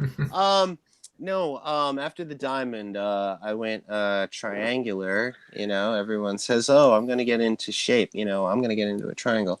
The 3 points is a plane. I think I mentioned that, and I think it was something that was mentioned by the mainstream people that they believe, the universe is some huge triangle, and I thought, oh, okay, that's fascinating, but no, really, this is what the one conclusion I've come up to, irregardless of anything that we've covered, or even, maybe some of the salt and pepper questions, that are sort of still lingering. What I've come to is going from Earth to space is basically, that's the time warp. So that's like the space time warp. So, I just see it as, does that mean that, space isn't real, or no? Let's say that, let's say space is interdimensional. I look at it as the interdimension. So let's say, whatever we see in the sky is either, let's say, a reflection, or, well, I don't know. I can't come up with a better word right now for reflection, but, I don't want to say apparition. I'm going to get back to ghosts, but something that's highlighting what's out there, let's say. So, is our solar system part of one dimension, because we see, I don't know, is the whole, let's say it's part of the interdimensionality of space-time reality. Let's say everything is compressed here on Earth, and so that's how we deal with it, and maybe things are compressed the same way on Mars, but you have to go through that conversion, that space-time continuum. I don't know. I'm very, very lost about it, but I know that there's that warping between space and time, and Have you seen the spiral shapes that are formed, and people are asking, that's been depicted by humans thousands of years ago on rock carvings and cave drawings and so on. Is the spiral what we see when something goes through the time-space difference? No, I don't think so. No, I think that's just like some stunt. I think that's just some black ops, shadow government, military, even industrial, then, congressional complex stunt. Yeah. Okay. Or it's something completely other than anyone knows here. It's either something that someone's doing here, or it's completely something that no one's doing here, and even the military, what the fuck? But wait, but you have to add into the equation one or two things. These things like these spirals that always show up, but next to depictions of spacemen or things that don't look like humans ever have on Earth. Yeah, but we got the National drawings Enquirer and stuff on the. happened thousands of years ago. Yeah, but that could be nothing more than, the National Enquirer, for the ages. Okay. So, everyone's or it's code. They changed the code and threw those little hints in there. I mean, well, okay, look, I've watched a lot of videos. I'll say this. The Australians and the Indians are great, the best snake oil salesmen. I think the Australians and the Indians, with the Indians talking about, the consciousness and everything. I've watched some Sadhguru things, and I've seen a lot of it, other Indian gurus, and wow, but they're very what's the word, prejudiced in their own regard. Then you have the Australians. You can come up with several handful, and listen. Okay, I'm not bashing the Australians. Sorry, I'm not bashing the Indians. Just want to make that statement clear, okay? I'm just saying regarding videos that I've watched on YouTube. But the Australians, never trust an Australian, but the Australians have so many guys out there talking about the geology, talking about the Aborigines, talking about, the environment, talking about even talking about the expanding Earth, which what's his name? Mr. Adams, who did Batman, took over for a little while, which I thought was quite interesting, which also has some merit as well, the expanding Earth, which is interesting because, could the flat Earth be an expanding Earth as well? Could it be, just like a round Earth, could it be expanding from something that was smaller? There was something that no one ever touched on. And if you look at all the contours of the so-called maps of all the underwater, maybe it has merit. Maybe there's something there. I don't know. But the fact that nobody spoke about that is kind of fascinating to me. All right. So is it possible that that's real and that's happened in a biological real construct? Or is that in a couple million years? Why not? Yeah, absolutely. It's amazing how different minds work. Amazing to me. Well, I mean, that's just from the way I look at things right now. I mean, you can think of something and it happens. If you have a thought, manifestation, right? And everyone, a handful of people around the world had the same thought. That's interesting. Okay, go get the book, and I'm going to ask Filipe something.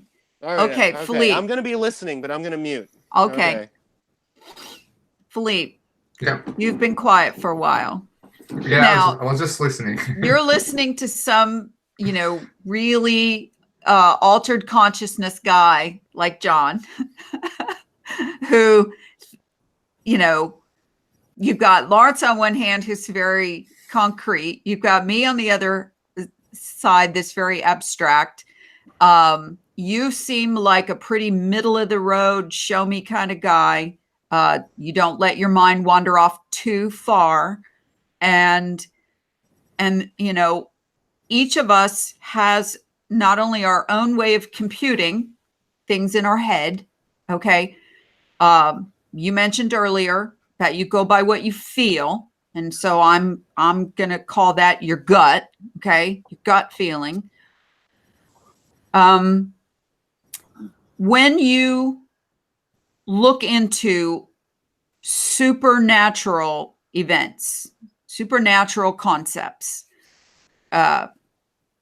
UFOs, ghosts, I don't care if it's people growing a limb back and it's logged, they manifested a new limb, prayer, all kinds of things that are ethereal in nature. You can't actually they're thoughts. They're not. Okay. You kind of get where I'm going. Yeah. How do you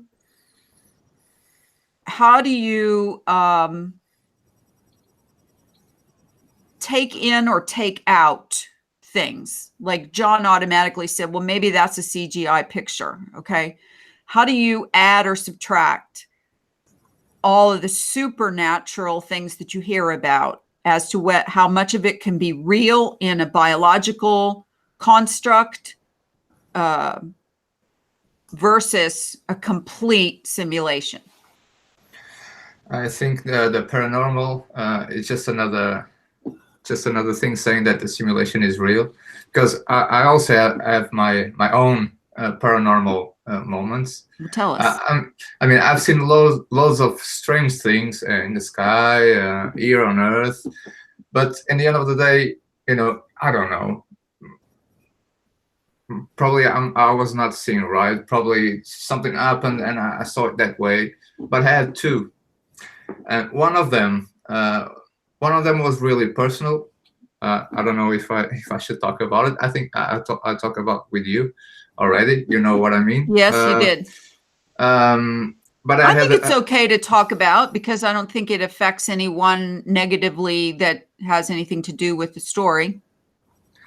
Yeah, and sometimes I think, well, why not? I'm 39 years old. I got nothing to lose. I got nothing to hide. I don't care what people think of me, honestly.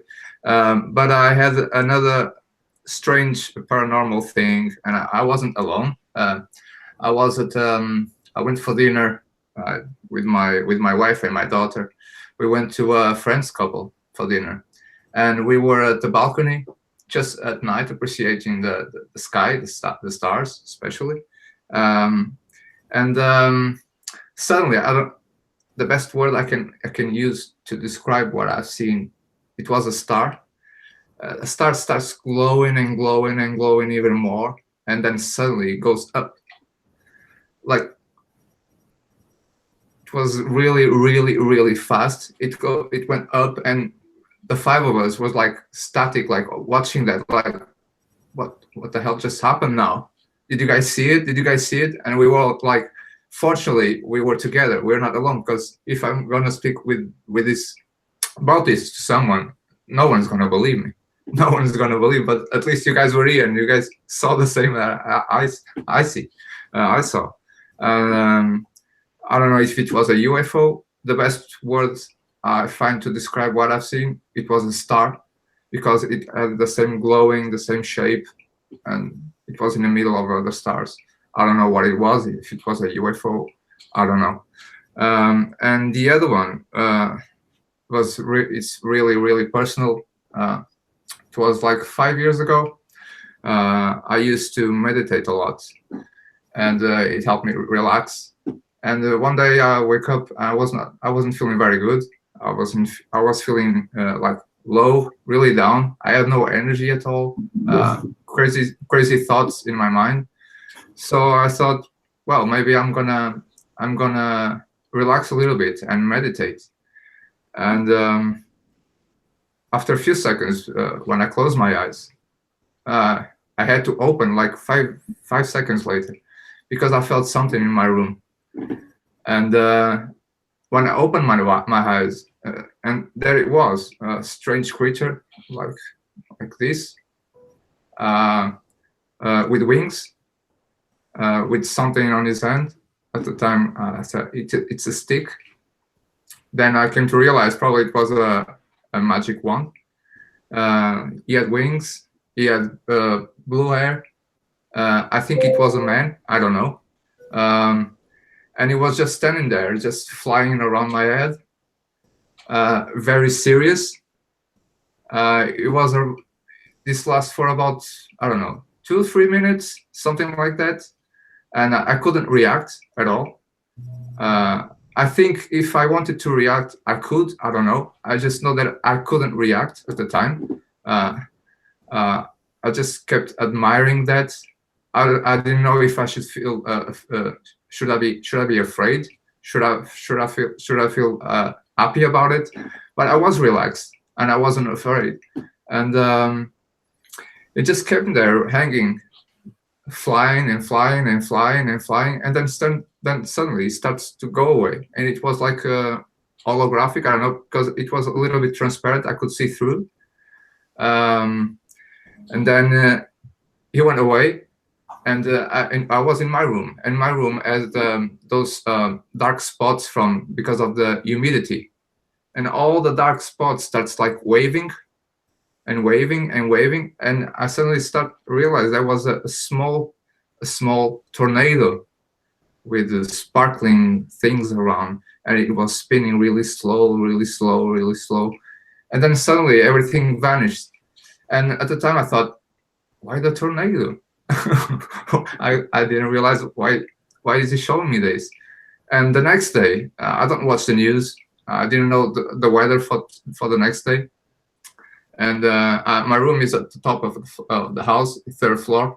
And there was a little tornado, a small tornado at that night. And all the how do you call the things on the roof, the tilts on the roof starts flying and flying and flying. I was so afraid that I had to go sleep on the downstairs. Then I thought that was it. That guy, I don't know, I think it was a he left me that tornado. He was warning me for that. But he didn't speak at all, nothing. And still, even today, I still shake about thinking about that moment. It didn't change my life at all. It didn't come back, never. But since that day, I never meditate again. I don't know if it's related. I don't know, but now I still think with I don't know, with love, because I don't know, he seems like a cool guy. I don't know. So you're saying you think it was a positive entity versus a negative entity? Yes, yes. He was there just to give me some energy. Okay, now I'm going to go back to that's a very cool story, and I'm glad you shared that with us. But I'm going to ask you a question about your first story that you said you felt like it was a star, and then it went straight up. Okay. What do you think stars are? I think they are us. But it's just my mind. I don't know how to explain it. It's just one of those feelings and guts. You know. You think they are us? Yeah. Yes. You know, you're doing. Are you saying like us, like energy? No. I think the real us are the stars, and the simulation is all about that. I don't know. Oh, okay. I got it now. Okay, so you're saying we are the same as stars, only our spirit / physical makeup as a star in the heavens is implanted into what we have come to know as meat suits here. Okay. Our human anatomy. So is that what you're saying? Yes. And one of the things that's, I think it's one of those moments when the universe is trying to speak with us. At least it's what people say. I made a video. I think you watched the video, As Above, So Below, where I demonstrate that is my idea. And after like 3 days later, I received a notification on my phone from YouTube. One of my favorite bands just uploaded a new video. So I decided, oh, let's take a look. And the music is called The Void. The band is Muse. They just recently have a new album. And guess what's the name of the album? The Simulation Theory. And in that music, The Void, in the middle of the song, they have an isolated part where it says, you are the coder and the avatar, the star. And I was like, what? Really, man? You are the coder and the avatar star. And the avatar, a star. Oh, and the avatar. Like, okay, cool. I was like, no way. Just my mind was blown away. Is this where people say the universe is trying to talk to you? Well, I would say yes, because I've had the same experiences before, where I think about something before it happens and then it happens. I think about someone that I haven't thought about for a long time, and I think about them briefly, and then maybe within 24 hours, they'll call me out of the blue because they got that energy. They got that message from me that I was thinking about them. And is it woo-woo stuff? Yeah, it sure is. But the more it happens in my life, I just consider it a communication that we're all connected somehow through the ether, and that I sent a little bit of energy, or perhaps they were thinking of me, which made me think of them, which then made me them call me. So they got something in that feedback loop, you know, that and then it manifested. So there's too many things like that are unexplained and unexplainable. And I think it's all part of each of our individual lives to learn and consider these things. What's the new term that they call non-player character NPC? I do think that there's a possibility that there may be a lot of NPCs out there in the construct, and we either never interact with them, or they may just be there to sometimes get in our way, sometimes do something positive or negative, in our production of our lives. So anyway, thanks for sharing that. And it's kind of hard not to think of the paranormal and even parapsychological, if there's, I don't know if that's even a term, but it's so much easier to define it and to put it in a place that makes some sense in your head with a simulation versus we're all here just a bunch of atoms banging around, bouncing into each other, because I just don't think that's what it is. John, did you find the book? You're muted. Okay. I did. 1 second now. Let me just, so I can see what I'm showing here. This is a book called The Great Book of Modern Warplanes. Wow, there you go. Thank you so much. This is from page 260. What I'm going to show you is a photo of two CF 18B two-seaters of never mind. Two Hornets that are flanking a CC-137 tanker. Okay, and the CC-137 tanker. Hello, are you still there? 1 second. Take your time. Watch out for wires. I know, right? My goodness, I'm wired up. Is engines above the wing. Engines in front of the wing. There you go, Lawrence. Can you see that? Hold on. Let me put you on. There are actually several photos that I've just flipping through it. I've already seen 3 photos of huge U.S. Air Force jumbo planes with engines above, engines in front of the wings. So, and this book, just to let you know. What's the print date on that? Sure. Hold on 1 second. Lawrence, it's called The Great Book of Modern Warplanes. It's a Portland House book out of New York. And Jesus, is it difficult? Okay. Copyright 1987 by Salamander Books Limited, all rights reserved. Crown Publishers Incorporated, Park Avenue South, New York, New York. Printed and bound in Belgium. This book may not be sold outside the United States of America and Canada. They're probably worried about the Russians. Okay. Yeah. So that's what I found just on the fly. Okay, Lawrence. So what do you think about that? Was his book changed, or what do you think? Oh, yeah, they changed all the books. Yeah, I mean, if you ever look at the B-52 bomber in there, John, you'll see all the engines are in front of the plane. But a bomber would want to minimise its surface area to stop being hit by, surface-to-air missiles. So it doesn't make any sense. Some of the changes. Well, it's less important to be in front of the wings to not have the wings interfere with the engines. I don't know. I don't have a dog in this fight because I have never. You ever been to a pub fair and you get these ducks and things coming across? Yeah. Well, if those ducks have some bits sticking out, some engines sticking out, you're going to hit more ducks, aren't you? Because you've got more surface area to fire your little gun at. Yeah.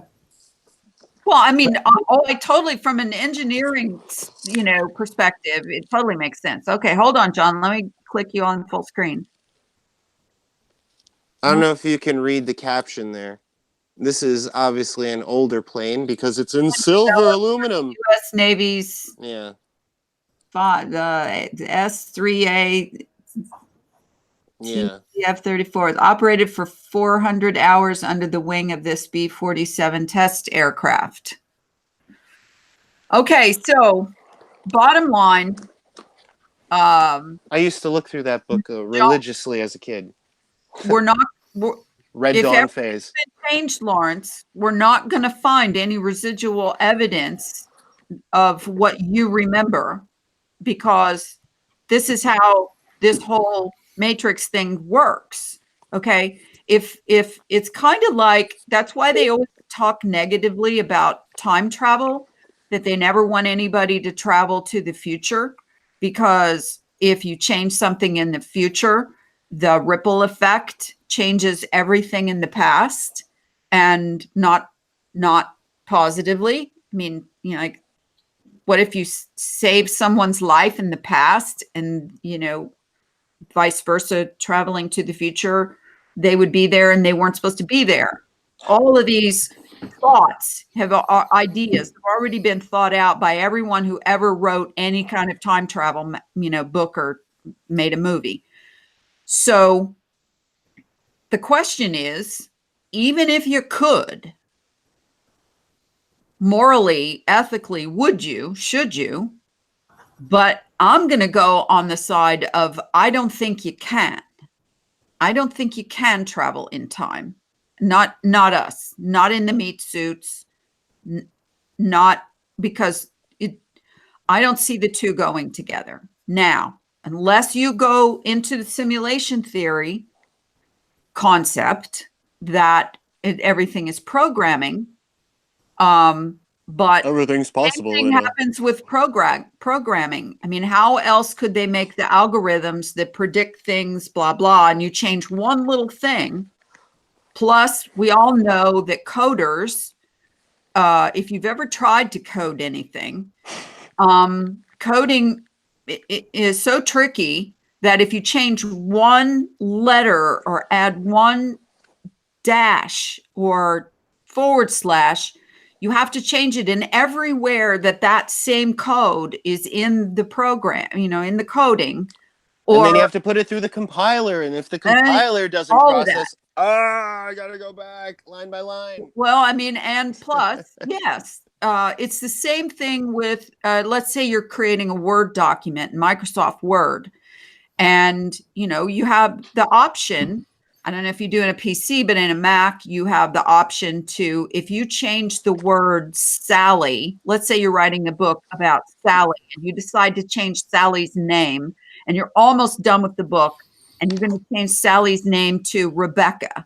Okay. You can literally ask the computer to find Rebecca and change Rebecca to Sally in every instance in the document. Am I right, John? Okay. Yes, change Rebecca to Sally stat. Right. Okay. And don't miss one, because the reader's going to come along and go, Sally, Sally, Sally, and then Rebecca, or vice versa. Okay. And wait a minute, who's Rebecca? Wait a minute, who's Sally? Okay. Because the mind looks for those patterns. So, you know, let's just say, though, okay, that you have one matrix with a big M, okay, and that's the construct.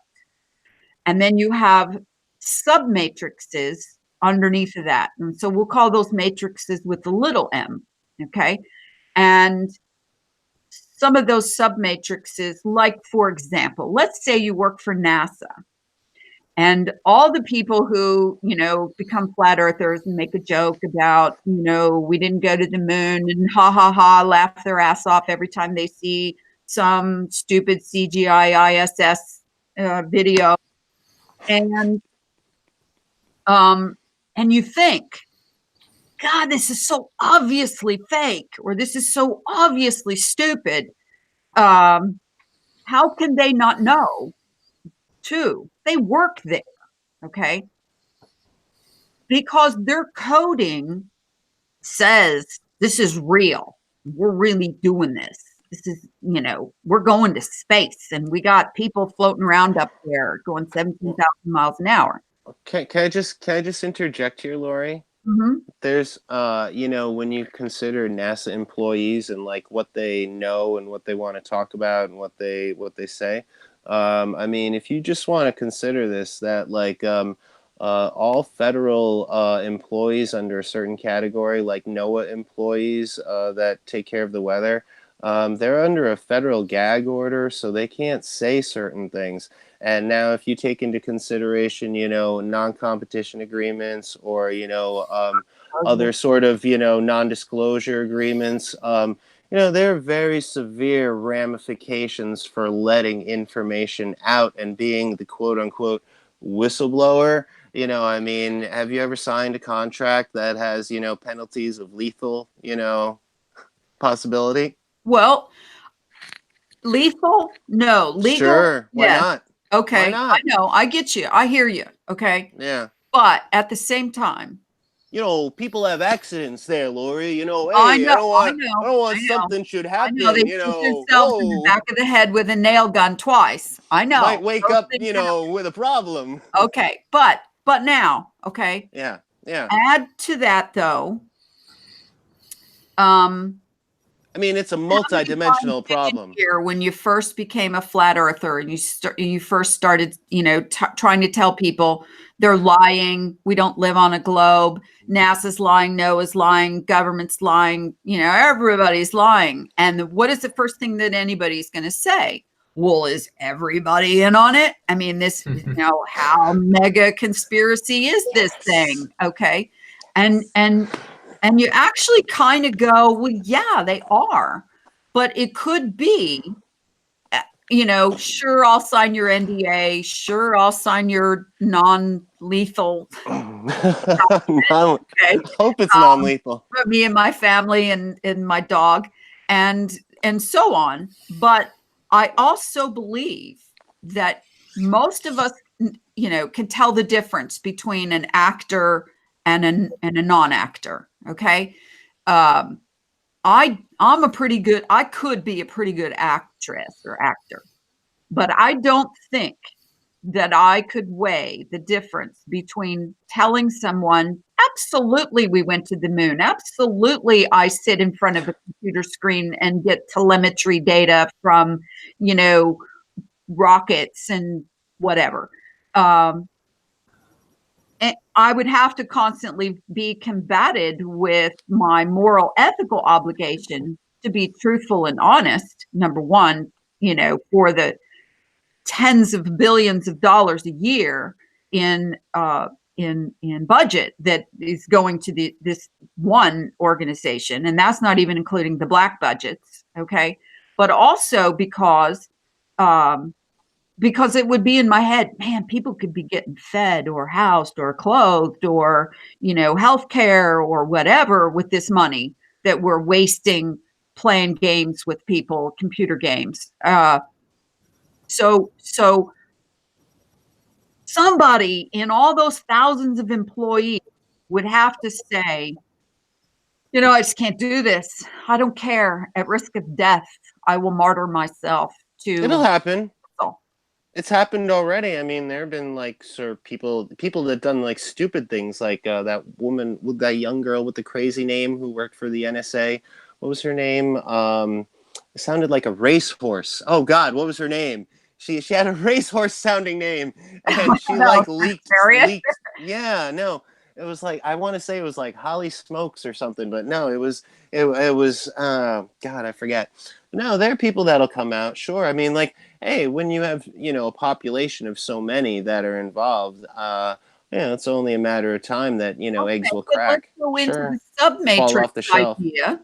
Let's go into the submatrix idea and say, okay, in their submatrix, that programming, you know, maybe that glitch of them becoming, you know, honest all of a sudden is overwritten.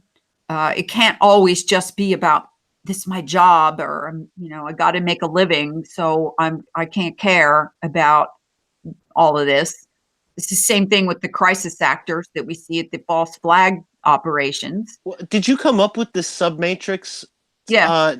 The phrase? I love it. I love it. Yeah, that's great. I never thought about it because there's like the overall, what if you want to consider like the construct of things, and then you have like the submatrix, which is like, the fads that, revolve, or the fashion that's About cyclical, these, think or about the yeah, okay, think about these as submatrices, just as yeah, an example. Okay, somebody came up with the idea about the Federal Reserve Bank.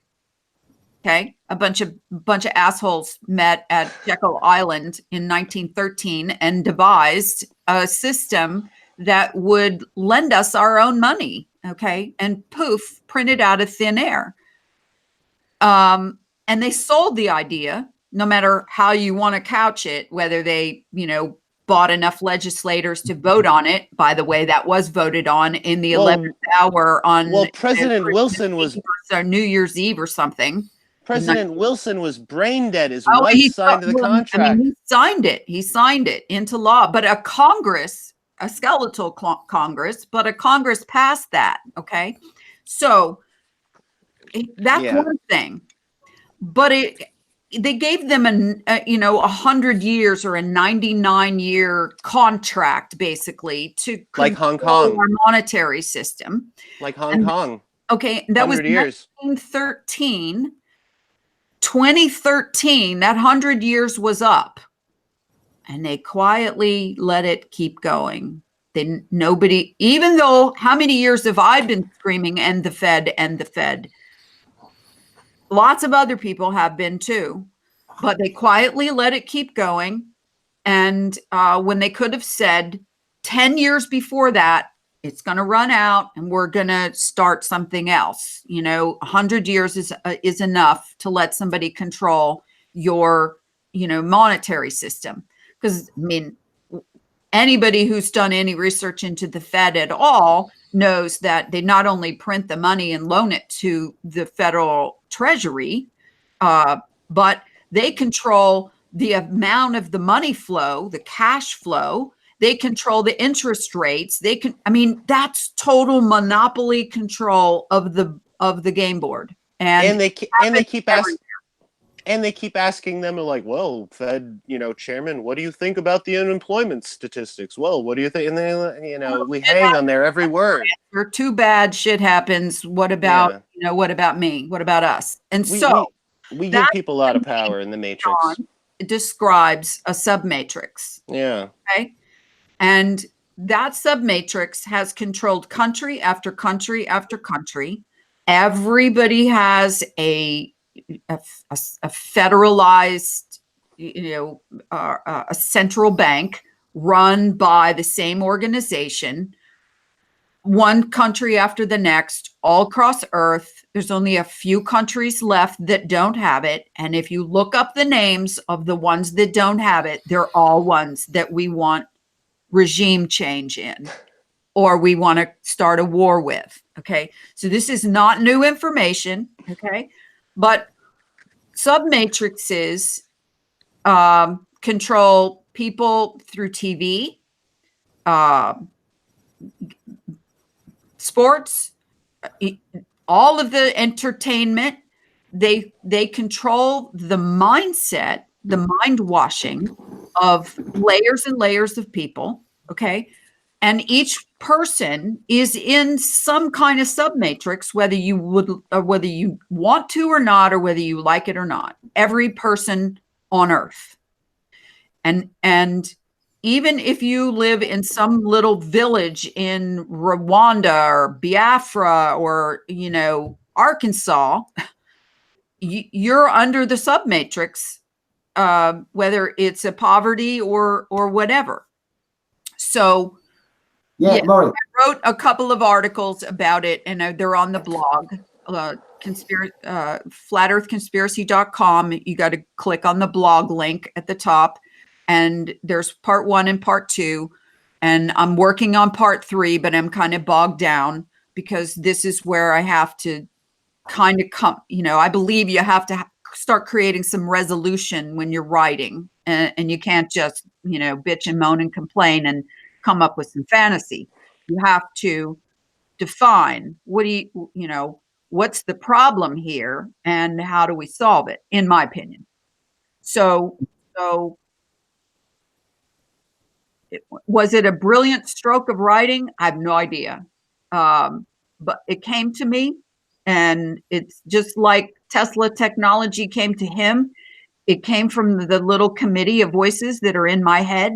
I don't know if you have those, but I do. I don't have just one voice. I have committees in there. Okay. And those thoughts came to me. So am I the first person to think about it? No, I probably not. Am I the first person to write about it? Probably not. But I felt compelled to write about it because it was one of the stepping stones in my journey into the matrix. Laurie, can I show something now? Because I want to talk about the submatrix, and I've got an example here, so it gives us something to talk about, and you can give your opinion on it. It's only a very short clip, so just bear with me. I got a question for you, Lawrence, after about dreams. Okay. All right. Malfunction. Need input. What are you going to do? Are you going to get us a copyright strike now, Lawrence? We won't get a copyright on this.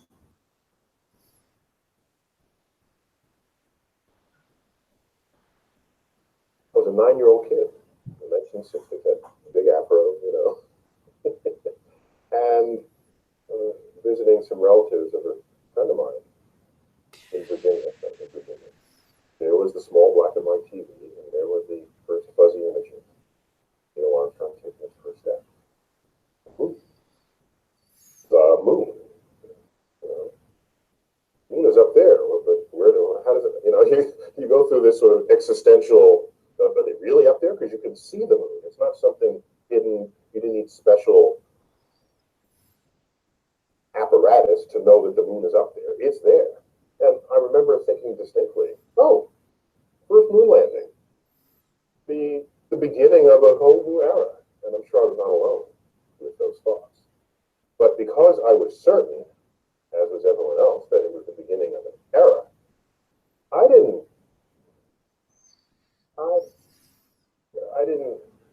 jump for joy or do somersaults. I just said, it's the beginning. So there we were anticipating the moon landing. Then you watch the moon landing, and then you reflect on the moon landing. And as time moved on, it never kept happening. It was just there, now receding in the past. And had I known that our first steps on the moon would essentially be our last steps on the moon, I would have done somersaults. I would have said, oh my gosh, this is a unique moment in the history of our species. Never to happen again. Let me revel and celebrate and pop champagne corks. Okay, so Neil deGrasse Tyson thinks that, or at least in that particular video, that we only went to the moon one time and never went back. Is that what you're saying? That's what he's clear as daylight. Is that what he said? Yeah. Well, one time in history. I don't think like you could clarify that it's like one time. I mean, like what was it, 17 times or 12 times? Wait. But I mean, one. Did you hear the same video I just heard? Because yeah, he I was watching it, but you know how people. I mean, the guy was a basketball star in high school. Okay, I mean, the guy came from like an athletics background, and then he like turned to science. So just consider the source. That's all I'm saying. Just an actor. Oh, well, I hear you. But would you go on an interview and have yourself recorded saying we only went to the moon one time and we never went back? No more footsteps on the moon? He'll go on as many interviews as possible as long as he's out there. It doesn't matter. That's how I look at it. It doesn't matter. Okay, well, there you go. Let me just say this, okay? I don't know if you ever did, but I ran for politics. I ran for politics twice. Yeah. Okay. And I was told never let them get film or audio that they can use that you do not want used.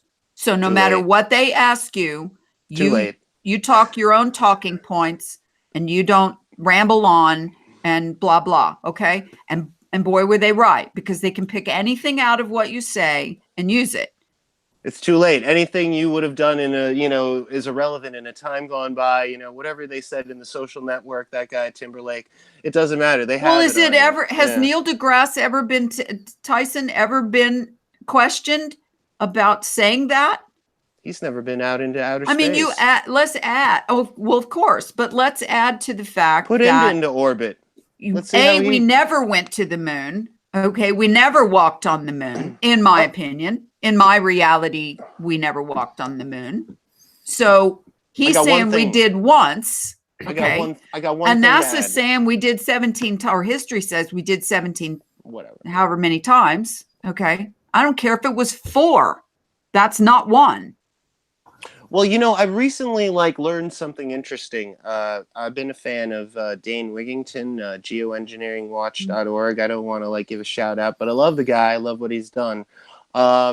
And he had a conversation with somebody, a professor from, I think it was Cornell, and they were discussing the a height of releasing particulates in the atmosphere for SAIs, stratospheric aerosol injections. That's the term. And they had an argument because the professor kept changing the height of the stratosphere. He's like, well, no, it's well, no, you could only do it at 60,000. Well, no, you could only do it at 70,000 because that's really where the stratosphere starts. And Mr. Wigington, Dane, was expressing to the guy quite vocally that in some places around the globe, the stratosphere starts as low as 30,000 feet, and that's in the polar region. In the North Pole, he specifically cited that the stratosphere is really, really low. So when I consider this sort of fact, I go, well, okay, so maybe that might include other things like the Van Allen belts. Maybe they're lower and less strength, at the poles. So it's possible maybe if you got a polar, ejection, into orbit, you can, So, but there's like the video that I posted on LinkedIn about, the footage of, them going to Mars already, who's to know what is real? And there who's you to go. know what is actually possible? Because what is the stratosphere? Where's the troposphere? What are the Van Allen belts? I mean, have you ever seen them? I've never seen them. Okay. No. I mean, they were supposed to be the reason why we couldn't go back there. That's what they've been saying lately. Right. Don Pettit. We can't get through or I think it's that guy, or maybe. And how did we do it then? We can't get through the Van Allen belts. Yeah, exactly. That's my point. Right. So they're changing things. They're changing their story. Okay. It's like Just a guy with an alibi. Saudis. Right. It's like the thief with the alibi. And then the alibi doesn't work out because the person they were supposed to have been with, well, no, actually, I wasn't with them. And then they go, well, actually, that's right. It wasn't you. It was Joe. Okay. You can't change your story like that without somebody going, well, what is the real story? And why did you change it? And how do you not remember who you were with? If you even remember the date that you had the alibi, the whole 9 yards. Okay. Right. So there's a lot of don't have, the more I get into this simulation thing, the less I give a crap about history and changing stories and changing airplane engines from under wings to in front of wing. The less I can care about that. And here's why. Because let me give you an example. You have no choice. You have to go with it anyway. Well, you got it. And you know what? There is now on the internet, and has been for a while, agencies that you can hire to wipe your footprint, any bad thing, your footprint almost off the internet. Okay. And how did they do that? Because they add new content and they bump it down and they bump it down. And pretty soon some bad review or some, somebody posted some horrific picture of you that you don't want on there or whatever. It goes down and down and down to page 47 of the returns, if there is such a thing, you know what I'm saying?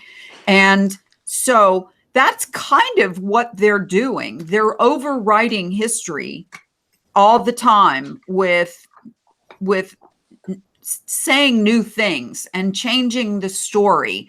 And they act like they're not doing that. You know, they say with a straight face right to the camera, well, we had that technology to go to the moon, but we don't have it anymore. Well, what the hell happened to it? What do you mean we don't have it anymore? You went to the moon on technology that was less, had less ability and strength than the cell phone that you carry in your pocket. How did you do that if you don't have the technology anymore? It's supposed to, I mean, did the moon move? Is there some mystery thing between us and the moon? Do rockets suddenly not work anymore? I mean, how can you even pull that off, is to say we don't have that technology anymore. So that's my point. You know, you can say whatever you want, and then you can say, well, I never said that. And then somebody comes up with, you know, old film or old tape. And what are you going to do about that? That's what is called the residual evidence, isn't it? Isn't that the residual everybody's talking about? Does anybody have an old film of Snow White saying mirror, mirror on the wall? Or are all of them changed to say magic mirror? I got video cassettes, but nothing to play them in. And they're probably all warped by now anyway. Well, you get my drift. You know, all of you out there listening get my drift. Check the story changes all the time.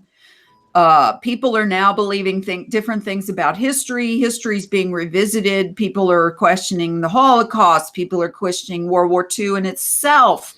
They question every false flag event or every shooting or 9/11 and you know, all the way back. How do we know there were even any Sumerians? Lori, you mentioned, I know you guys were talking about war in the last thing, and like, you know, World War I, World War II. It's a funny thing. My grandfather was in World War I, and his first day in war, he was in Alsace-Lorraine in France, and he got shrapnel in his leg, and the next day it was armistice. So he got lucky. My uncle, his son, went to war and went to Germany. Towards the end of the war, he took photographs of all the bodies at Auschwitz. He sent these photos back to my father in the States, and you know what happened? They never received the photos. And so when I think about it as, well, you know, was he taking photographs of, you know, the Jews at Auschwitz? Was he taking photographs of the Germans and the Poles? Were they just non-discriminant, you know, were they just a whole bunch of mannequins? You know, what was it that they didn't clear, you know, that the photos, you know, were just, you know, taken out of the mail? So there's a lot, you know, and that was back in 42. So, you know, nowadays things can be expunged quite readily. I mean, files can go missing. Even hard and fast files can go missing in an office building. You know, who's in charge? You don't know. Let me show you something real quick. Yeah. See this story? 60 years ago, Colin Kelly, well, let's see when this was written, somewhere around that time. Okay, 60 years ago, Colin Kelly, America's first World War II hero, all right? 60 years ago this week, December 10th, 1941, Captain Colin Kelly took to the sky in his B-17 bomber. His mission to bomb Japanese positions in Taiwan was one of the first American responses to the attack on Pearl Harbor just 3 days earlier. The mission cost Kelly his life, but in death, he was celebrated by a grateful nation desperate for a hero. And then it goes on to talk about Colin Kelly and Japanese surprise attack. 2 days later, Kelly and his crew took off from Clark Field in Manila with orders to bomb Japanese positions in Taiwan. With so many planes destroyed in recent days, his huge bomber would go it alone without the customary escort of fighter planes, By all accounts, it promised to be a perilous 1,000-mile round trip. Soon after takeoff, they spotted the Japanese ships and they asked if they could bomb the vessel. And the story goes on. Well, guess who was the radio man on that plane? My grandfather. Okay. Wow. And my grandfather told me, okay, goes on. Kelly's mission goes on. Details. Over time, the details of Kelly's mission became clearer. An official report in 1942 determined that the Japanese ship Kelly hit was actually a light cruiser, not a battleship. And despite being nominated for the Medal of Honor, Kelly eventually received the Distinguished Service Cross. Well, so did my grandfather. He bailed out of the plane. Colin Kelly went down. The plane was shot at, caught on fire. Colin Kelly went down with the plane. Everyone else, except I think one guy, got shot and didn't get out. My grandfather and I think the bombardier maybe jumped out the back of the plane, with parachutes, and they were captured. And I heard the whole story from my grandfather. And what's really bizarre is his name is mentioned in a couple of different books that, World War II people wrote about. And you know what? They changed the actual ship that my grandfather told me that they hit. They hit a battleship. They dropped a bomb down the smokestack of the ship and blew the ship, didn't sink it, but they damaged it pretty badly, and they were shot down. They changed the story to, well, it wasn't exactly a battleship. It was, a cruiser.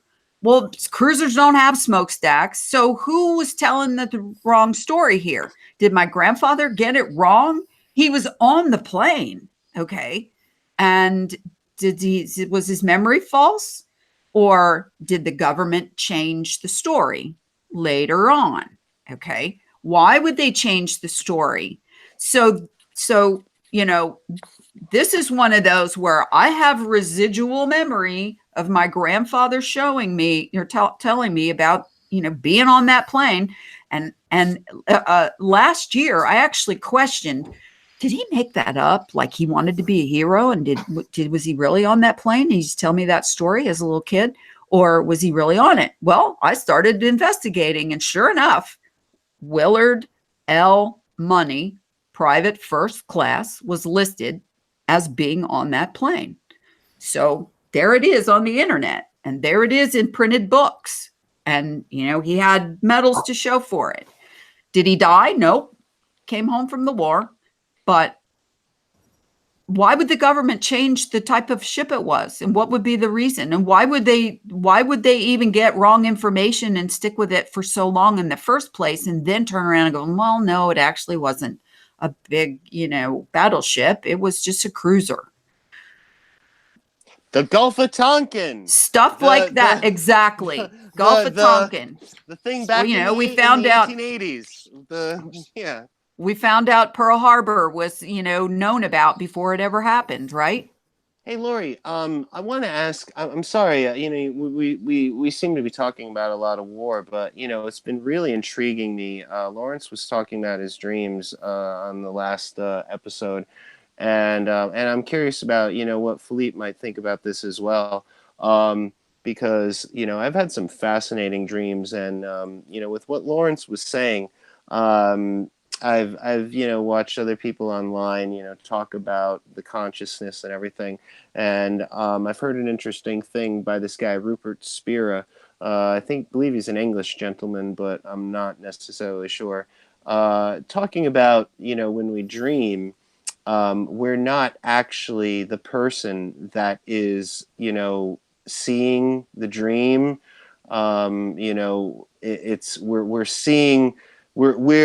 We're presenting the dream to ourselves, and we're seeing the dream through not ourselves. And so when Lawrence was talking about, sometimes he flies, or I don't know, running up walls or something, and I've had some interesting dreams myself, not recently of that sort, but, enough to make me think, wow, I'm going through my dream and I never talk to anyone. I'm around anyone. Am I a child? Am I a baby that can't speak? Am I a cat or a dog that's just, running around and like viewing everything, or am I a bird, just flying around? So, I was wondering if he, had any thoughts on that. And also, I do have something else to say about dreams because since my parents passed away, both of them, I cannot stop dreaming, and I keep going to this one city, and I've just like mapped it out. Literally, I've mapped it out, and I've don't ever talk to anyone. I don't ever see. I just like go places but anyway, back to the point of perspective. Well, hold on. Lawrence, What do you mean yeah. you mapped it out? You've Oh. never been there? It's not like any town or any city I've ever seen in real life or looked at on Google Earth or seen in any photograph or any image. It's never been in any sort of Grand Theft Auto, simulation game video game that I've played. It's completely unique, and I swear to God, every time I go there, I spend, I don't know, I don't know, maybe like right before the early morning, and that's when I have these like dreams. And I've also dreamed about my dead parents and people as well, which is very short-lived in my dreamscape. But yeah, that I've had extensive experience. Like I said, I live to sleep and dream. I go to bed tonight and I'll dream again, and I'll go there and I'll like and I'll write it down, and I'll be like, yeah, and now I saw this bridge and it was awesome. Yeah. So Interesting. but the point of perspective that Lawrence was talking about, do you think you're yourself in your dreams, Lawrence?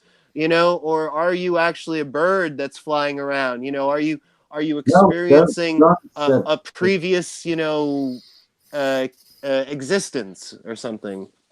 It's No? definitely me because It's you. Okay. I'm doing this flying so often. I wasn't a very good flyer, but I could go about a mile or so, and then I had to come down for a rest because it was quite energetic. But I mean, some of the dreams that you have, sometimes they haven't quite done it, but sometimes they're sort of merging. Was that a dream or was it real? I just can't remember. It's freaky. Well, let me just throw in another subject because wait, let Filipe answer about that because I want to hear what he wasn't here last time we talked about dreams. I'm going to answer with a question. What are dreams? I mean, there was loads of times. For example, I saw a dead mouse on the streets, and at night I dream about it. With a mouse trying to catch me, or I was running away from a mouse. So it's my brain. The brain never sleeps. The body sleeps, but the brain keeps going and going and going without you realizing. So you are unconscious when you're thinking about that. And another crazy thing, I used to dream about I'm flying, especially climbing up. And I came to a point where I could control the dream. So I knew that I was dreaming. So wow, now I'm actually flying. Now I'm gonna really enjoy. So I'm going to that way, and then I'm going that way, and I could really feel that I was controlling the dream. How's that possible? I don't know. Yeah, I have never once dreamed of flying. Just for the record, never flew. Usually, those are my favorites. Filipe, usually when I feel like I'm controlling the dream or I'm like in control in my dream, that's like right before I wake up. It's when I go through the awareness of like, hey, I can do this, or hey, this is a cool dream. I go, oh crap, I gotta wake up now. I gotta watch my cats humping next to my face. Yeah. Well, I think okay, what was your question, Lawrence? Well, let me just finish off on the dreams. Okay. I mean, when we dream, we're asleep. I think that we're drugged somehow. The body drugs itself because, I mean, the most I've ever stayed awake for is 48 hours. I stayed up all night, and then I stayed up for another night. I was working, and but after that, you're so tired that you're forced into sleep. We just can't. Humans cannot function without sleep. Well, I don't know any who can. I mean, apparently some people have tried staying awake for a week or something, but beyond that, nobody's ever gone beyond that. And yet, it seems strange that if it's a simulation, why we would need to sleep anyway. I just don't get it. But yeah, on to my other point, which is quite an interesting point, really. I mean, anybody who, you know, I mean, I'm believing in Jesus now and God and the creation. But all of us, well, most of us, we've all got our favorite music. And any music that is world famous, nothing is allowed to be world famous unless it's sanctioned by Satan. So all your music collections, all your favorite songs, unless they're, you know, some unknown band, all of that music hasn't been created by the artist. It's been created by Satan. These people sell out their souls to Satan for the privilege of playing fabulous music. So, you know, the question is, should you, you know, if you're going to be a holy person, I don't know the best way to describe it, should you give up all your music that you enjoy, which has been composed by Satan? Because that's the truth. Satan was in charge of music in the Bible, by all accounts. I don't really listen to music anymore. Artists, they're all thanking Satan with the gestures and the symbolism, you know, in their videos and everything else. It's so obvious that they are. Bob Dylan even admitted selling out to Satan, and that's the reality. Even the Eagles, you know, they had their satanic period. They mentioned it in their farewell tour in Melbourne. So John's shaking his head here.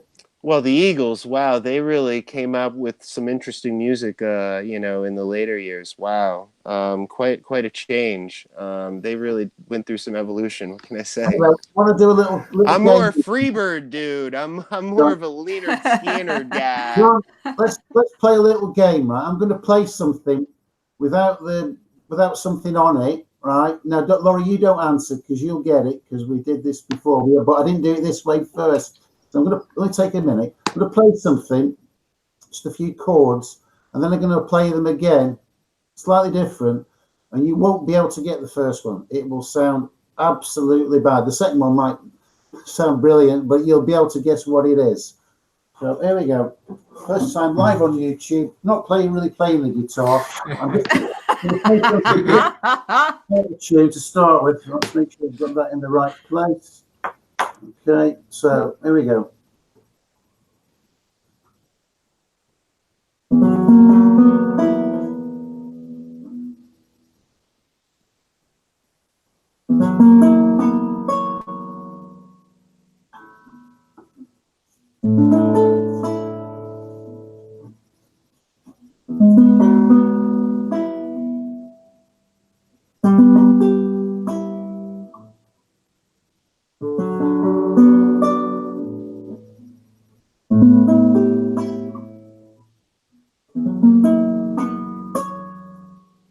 You probably wouldn't have got that, but if I play it with this thing on.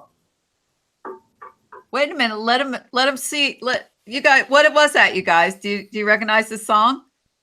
Can you Can you name that song in the first Name that tune 4 in chords? 5 seconds.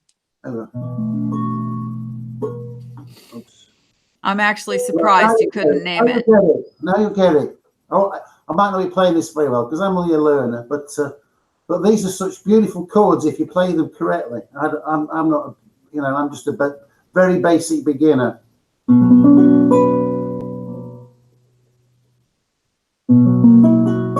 Oh, it's the Eagles one.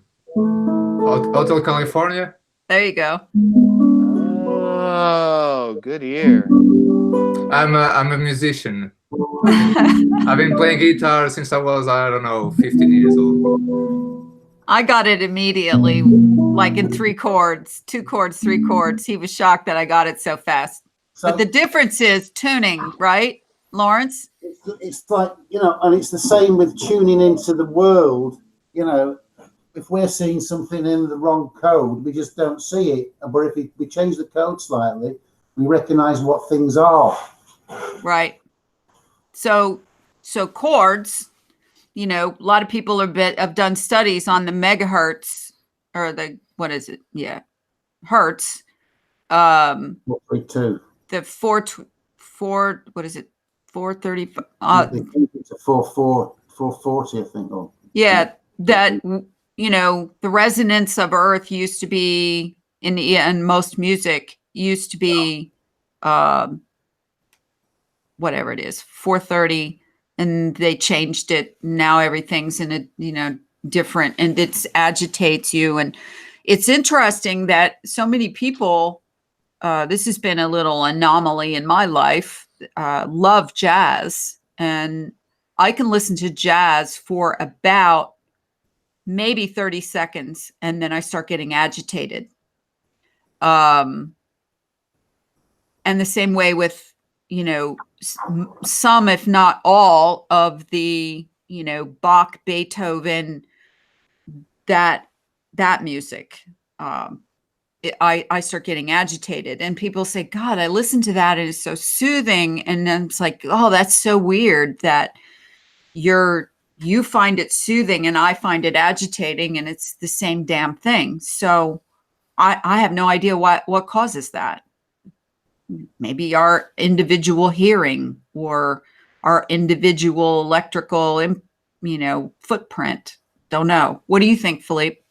Probably, yeah, I agree with you. The programming, I don't know why I like carrots and my friend doesn't like carrots. I don't know. Maybe it's the programming. Yeah. I mean, is it so simple that we have different taste buds? You I know? never thought about it. Well, you know, I've had people just mystified that I won't eat a pea. I mean, you put a pea in my mouth, you might as well have just given me dirt. And they're like, oh my God, peas are great. Oh no, absolutely. Peas taste like dirt. And they absolutely don't get that at all. Okay. And it is not a psychological thing, because as a child, you know, we had to try everything. It's like, oh, get Mikey to try it. He hates everything. It doesn't matter. We had to try. It doesn't matter if it's escargot or, you know, whatever those little round things are. Cabbage, those little round cabbages. I hate those things too. Brussels sprouts. I love them. Oh, I love them. See, there you go. Yeah, it's a perfect thing. And, Great. you know, when I was a child, I hated pineapple. Now I love it. I have no idea when I changed. Suddenly one day somebody said, oh, you should eat this pineapple. It's awesome. Oh, no, I hate pineapple. Oh, come on, try it. This is fresh, real pineapple. Listen, I had pineapple in Hawaii. It doesn't get any fresher than that. And they, no, try it. Okay, fine. And, you know, I'll just go spit it out in the garbage in a minute. And sure enough, I tried it. I was like, oh my God, this is great. Is this a different kind of pineapple? Or yes, what? it was. They changed the programming on it. They coded you. They coated me They with got a you. new love for pineapple. But it's true. It's true. For example, I used to eat vegetables, and now I'm vegan. How's that happen? You don't get any different than that. do you remember when you were a boy and you drank some beer for the first time, and it tasted awful? Awful, you know, you were boys, you had to pretend that it tasted nice. But No, suddenly when you're it tasted 18, good. It tasted good when I was 6. I think beer is despicable. I hate beer. I I mean, love beer. it's awful. Okay. But yet, what do I drink? I drink bourbon, you know, and people, ooh, bourbon, that tastes awful. It tastes like drinking water out of an old stump. You know? Do you listen to George Thorogood too? No, you know what? You said something about you don't listen to that much music anymore. Oh, yeah. It's absolutely fascinating to me when I mean, I grew up in the hippie generation, right? And 60s, 70s music changed dramatically in the 80s. I liked it. Okay. It was all right. You know, certain bands. By the 90s, I never listened to music anymore. Only old stuff from 60s, 70s, and 80s. Never liked any 50s or 40s music or 30s or 20s or anything before that. So, but now, you know, I listen to the radio sometimes when I'm working. I've got a perfectly good iPod. I, you know, could load anything on there I want. I don't bother. And I loved music. And I used to, you know, How long did it take me to name Hotel California for you when you played it wrong, Lawrence? How long did it take? About 3 seconds. About 3 Gotta chords. play those chords a little faster. Well, give him a break. He's a newbie. I know. I He's can't still play guitar getting- to save he's- my ass. Yeah, I can he's play still bass getting guitar, calluses but on the ends of his fingers. So, you know. Oh, I God can play bless the you, that's intro, but awesome. I ain't gonna play it on this. But the same music that I used to like, okay, I could give it or take it. Then no big thing. I like silence now. Isn't that fascinating? It's golden. I mean, and I never get any silence hardly. I go out at 1 and 2 o'clock in the morning and stand on my porch, and I'm like, damn it, I can still hear traffic noise from Fruitville Road 5 miles away. I'm pissed, because I sucks. want silence. I want birds and crickets, and I even want to hear the frogs, whatever it is.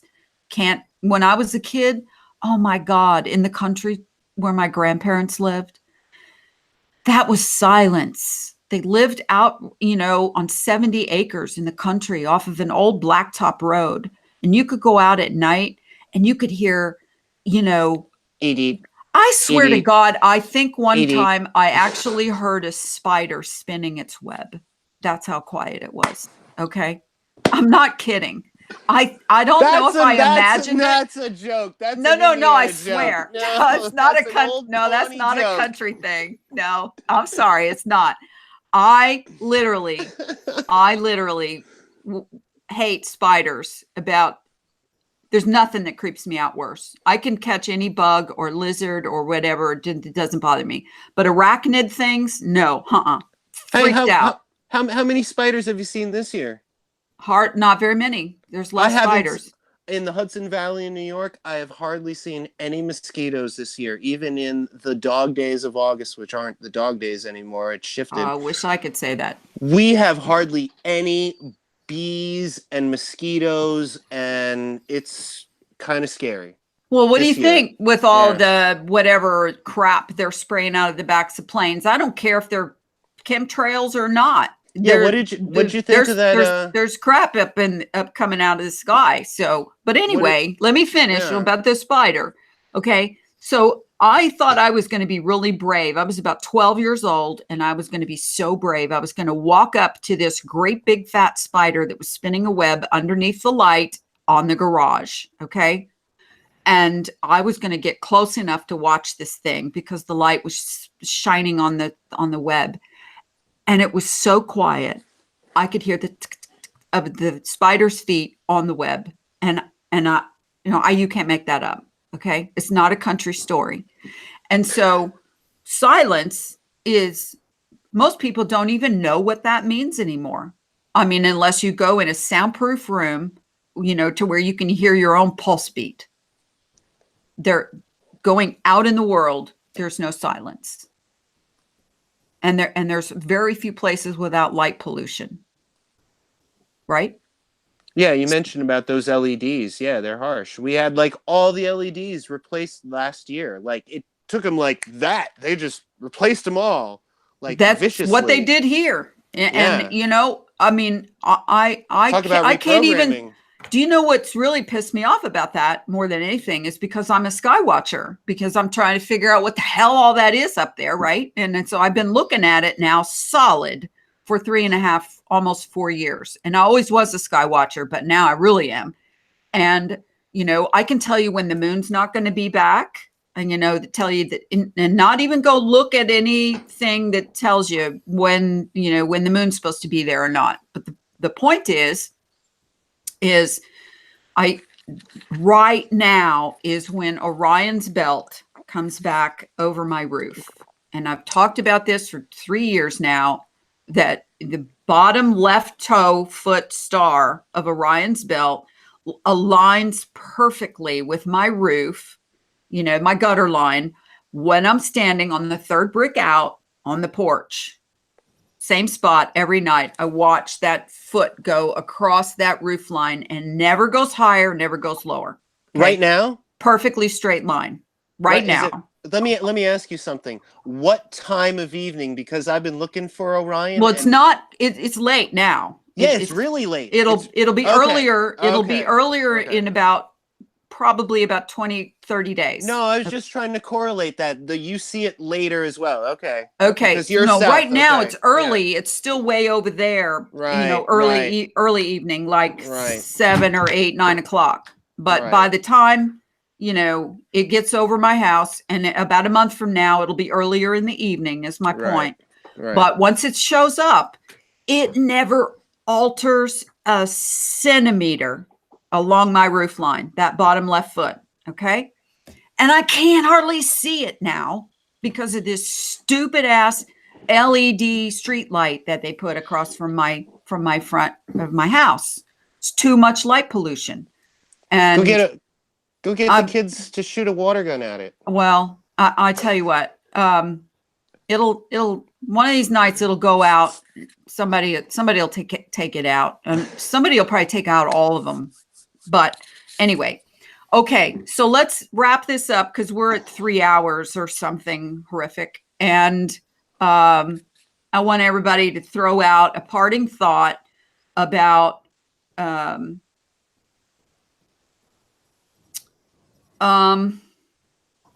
what to look for. What are you looking at? What kind of videos are you watching? What kind of books are you reading? For those at home, because I get messages all the time from the podcast listeners and from YouTube here and stuff. Can you recommend something for me to look into with regards to this idea?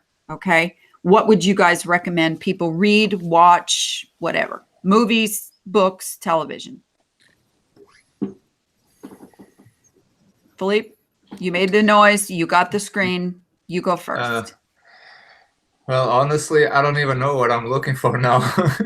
My mind is being blown away by these new discoveries. And honestly, I tried to go to YouTube and find something new, something related, and I can't. I see nobody except you and Loris talking about it.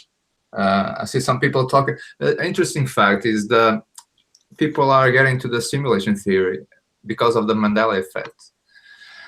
Everyone I see talking about simulation theory, it's because of the Mandela effect.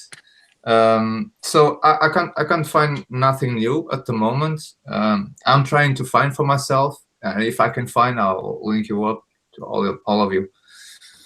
Okay, or definitely put it in the comments of this video if you find something interesting to Okay. Even if it's a snippet of something, you send me things from time to time, and watch it 5 minutes, 30 seconds, watch it, blah blah. So and Lawrence and I send stuff like that back and forth. John is the one who is always incommunicado, hard to reach, hard to respond, but that's okay because it's John. And so, John, you go next. What are you looking at now? What are you researching, or what do you recommend people to look into? Sorry, I had my antlers on there for a second. Woo. Anyway, what am I looking into? I'm looking into the mind and consciousness, and just recently exploring my dreams. But I'm always looking into the sky. When we have good weather, I guess it's around the new moon that I've noticed other people on YouTube have noticed discs around the sun. So like if they record the sun right around the new moon, I guess generally there's at least 1 or 2 people that I would see on YouTube here and there that capture that. So, it's always a fascination because, what is it? And it seems that it's something that keeps returning from time to time. But no, right now I'm recoiling from technology. I hate the fact that IBM has a new computer that's smaller than the size of a grain of salt. Not that I don't believe that we'll even need that, because I think it goes far beyond. I'm paying attention to what people are saying about 5G and the fact that it's really ultra small frequency with very high wattage. And so, I mean, there's a lot of ramifications there. I mean, they still don't tell us the truth about Wi-Fi. You know, you should turn your Wi-Fi off at night. So, and not even your phone, turn your Wi-Fi modem off at night so you don't even get the band like pumping you with it. But 5G scares me because I think if you go beyond 5G, I don't really think you'll need implants. You can basically just find the right frequencies to beam to people wirelessly. So talk about reprogramming and I don't know, manufacturing the youth and manufacturing the aging, dying people to tick them off every time you need to make the economy go up. I don't know. I'm also paying attention to climate engineering. That's what Okay. I'm very, very, very concerned about, especially since no mosquitoes. What the hell? Exactly. Yeah. All right, Lawrence, what are you looking at? And Filipe says he's got a new ME for you. So do you want to tell it right now, Filipe? Yes, Lawrence, you're from the UK. I don't know if Laurie and John, if you have these chocolates I'm going to talk about here, there on the US. But when I came first to England 15 years ago, I used to buy some chocolates called, I remember these chocolates being called Blue Ribbon, but looks like now they're called Blue Riband. And I've been talking with my missus about it, and she said, no, I remember it's always been Blue Ribbon. So today, I found this like 2 years ago. Like, Blue Ribbon? What the hell? I remember this being Blue Ribbon. So today I found the courage and I went to YouTube to try to find someone talking about this, about this Mandela effect, if it was a Mandela effect. And actually I could find people talking about it. So do you know what chocolates I'm talking about? No, but in the United States, I now see commercials on TV for a Crunch Bar. They show a Native American. They show a redheaded guy on the country farm. He might be Amish. Misha. They show all these, a Muslim girl saying, "This is my favorite chocolate bar. It's a Crunch Bar," and it used to be Nestle's Crunch, and it's not Nestle's Crunch anymore. Now it's just Crunch Bar, or just Crunch. There might be a big shakeup in the chocolate industry. I'd look into Cadbury, maybe in the UK. You have Cadbury, but no. I mean, it's funny how things shift over here, shift over there. So, Lawrence, yeah. do you know about this Blue Ribbon? It's always been Blue Ribband, R-I-B-A-N-D. You know, I used to have Blue Ribbon when I was a child. R-U-B-A-N-D, Ruband? Blue. Is that code? R-I-B-A-N-D, Riband, or Riband. Blue Ribbon. I didn't get the update. Yeah. You didn't get the update. No, because Okay. I remember being Blue Ribbon. Things for people to look at. I mean, people make out that Tesla was the biggest genius about, but I don't know. I don't know whether Tesla was a manufactured figure or not, but the biggest genius I've seen, and this is the guy who I think is responsible for the UFO technology, is Victor Schaumburger. Victor, V-I-C-T-O-R or V-I-K-T-O-R, Schaumburger, S-C-H-A-U-M-B-E-R-G-E-R. This guy is an absolute genius. You can watch some YouTubes on him, but you can also download some PDFs of his actual work, of the stuff that he was into. Absolute genius, this guy was. Guy wasn't into water, was he? Water, yeah, he was into water. Yes. Yeah. Yes, that guy came up with like the biggest water vortex machine, and he built something and it fell apart. But yeah, the guy was amazing. Yeah. He was taken over by the Nazis. Recruited him. Well, they force recruited him. I'm a fan of that guy. Yeah. Oh yeah. Worth checking out. Yeah, and it's funny that one last little thing. It's funny that sometimes one's subconscious mind does things in a certain way because the normal way doesn't seem right. So very quickly, a little screen share. That's you, John. Here we go. Share. So Laurie. I thought I was looking for residual evidence, so I bought this aircraft. Yeah, This was the picture. This was a company that sells lots of model aircraft. So who's the Nice. first one of you to spot what was wrong with that aircraft that I bought? It's on Hey, look backwards. at those The engines. Look at those engines. They're way underneath They're the on wings. backwards.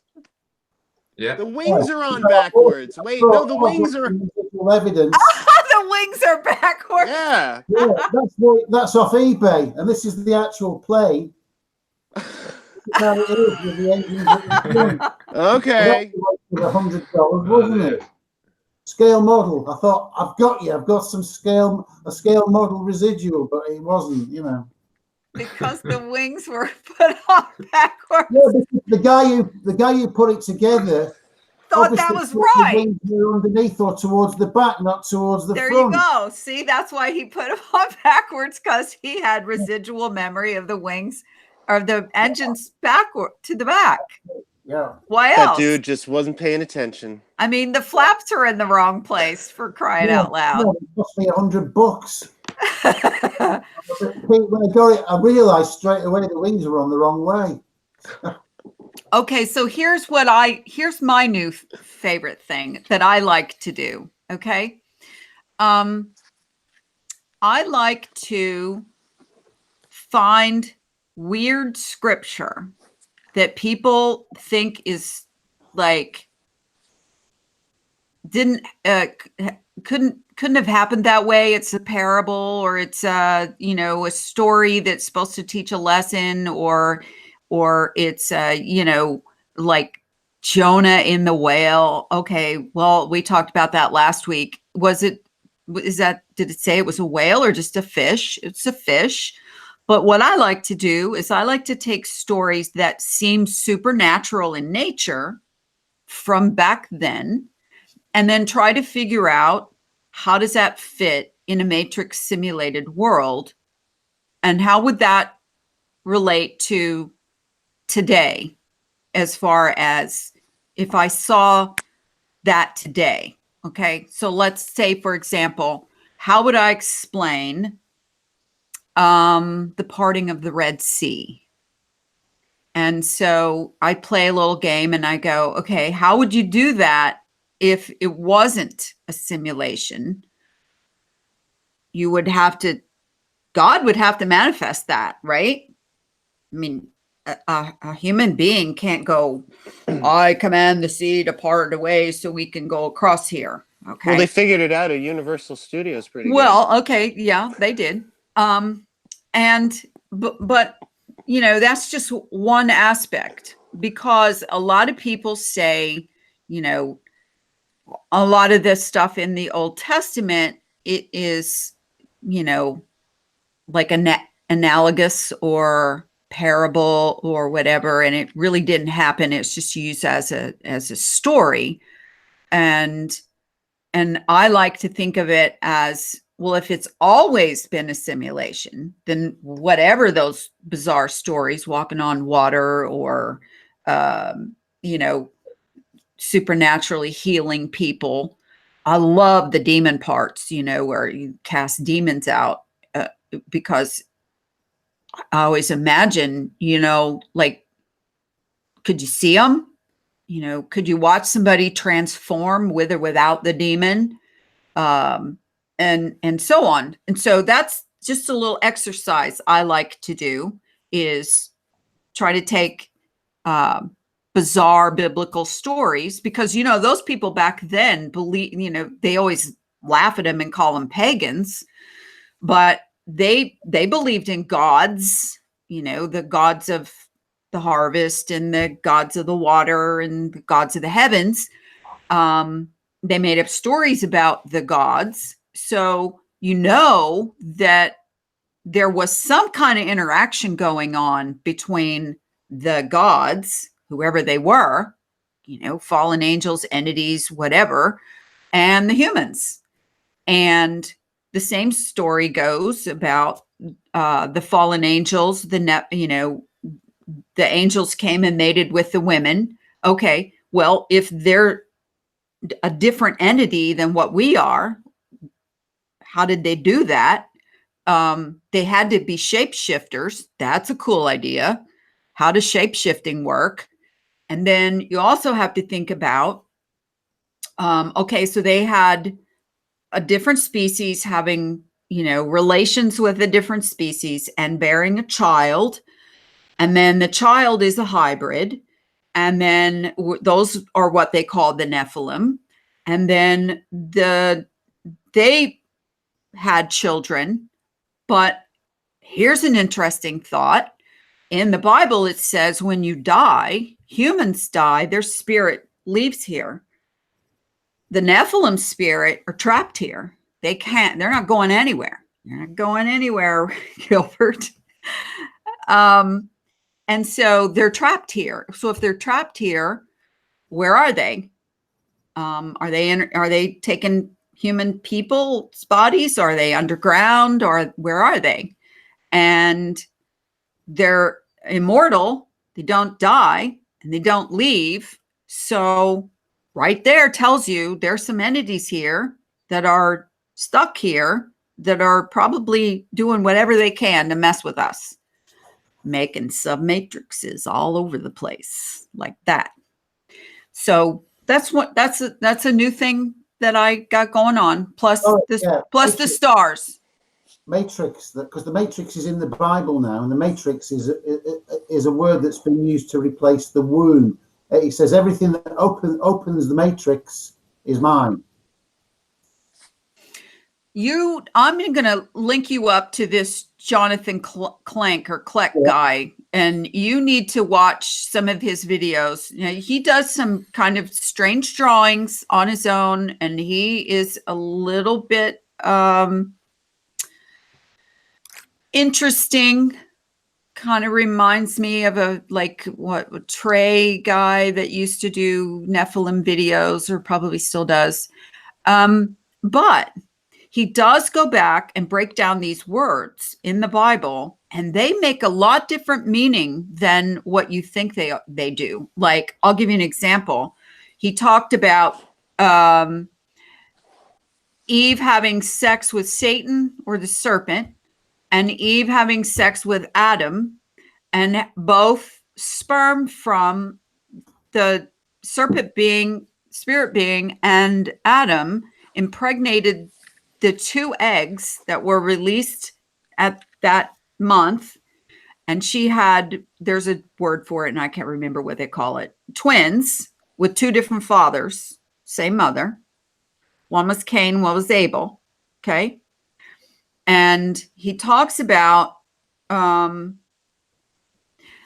made this really strange connection between Cain was this bloodthirsty, horrific being, child, and Abel was the, Adamic good child. And of course, we know Cain slayed Abel. But when you put them two together in the womb, what do they make? Cannibal. Interesting connection. Cannibal, bloodthirsty, killed his brother. Okay. But anyway, the interesting part that he does is he does go on eSword, and he breaks down every single word. And if the word he is used twice in one scripture, they may have different numerical translation words as their root. He, in this first part of the sentence, may mean a different entity than he in the second part of the sentence, depending on if it's word number 4033b, or if it's word, but when the translators grab these words, he just means the same thing everywhere. It doesn't matter. And yes, it does. It matters dramatically. Okay.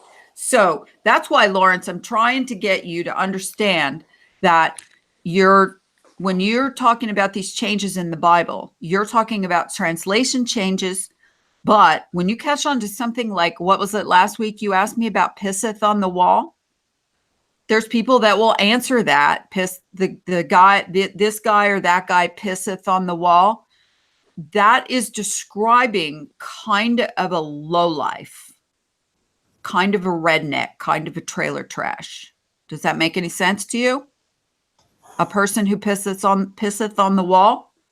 So They're trying to describe, yeah. Most So- guys are- But that's actually in the Bible. That was not changed. That's always been there. There's not a man alive who hasn't pissed against the wall at some time. Come Well, it depends on what wall you're talking about. on. When you Okay. go to the pub, I mean, you when can go get to the arrested pub, pissing against the wall in front of, Walmart, right? But you probably won't get arrested pissing against the wall in an alley behind, Joe's tattoo parlor.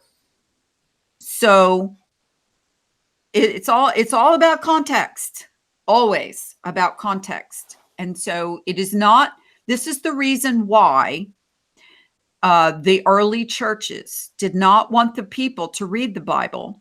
They had their priests, rabbis, whatever, and they read it to you and they told you what it said.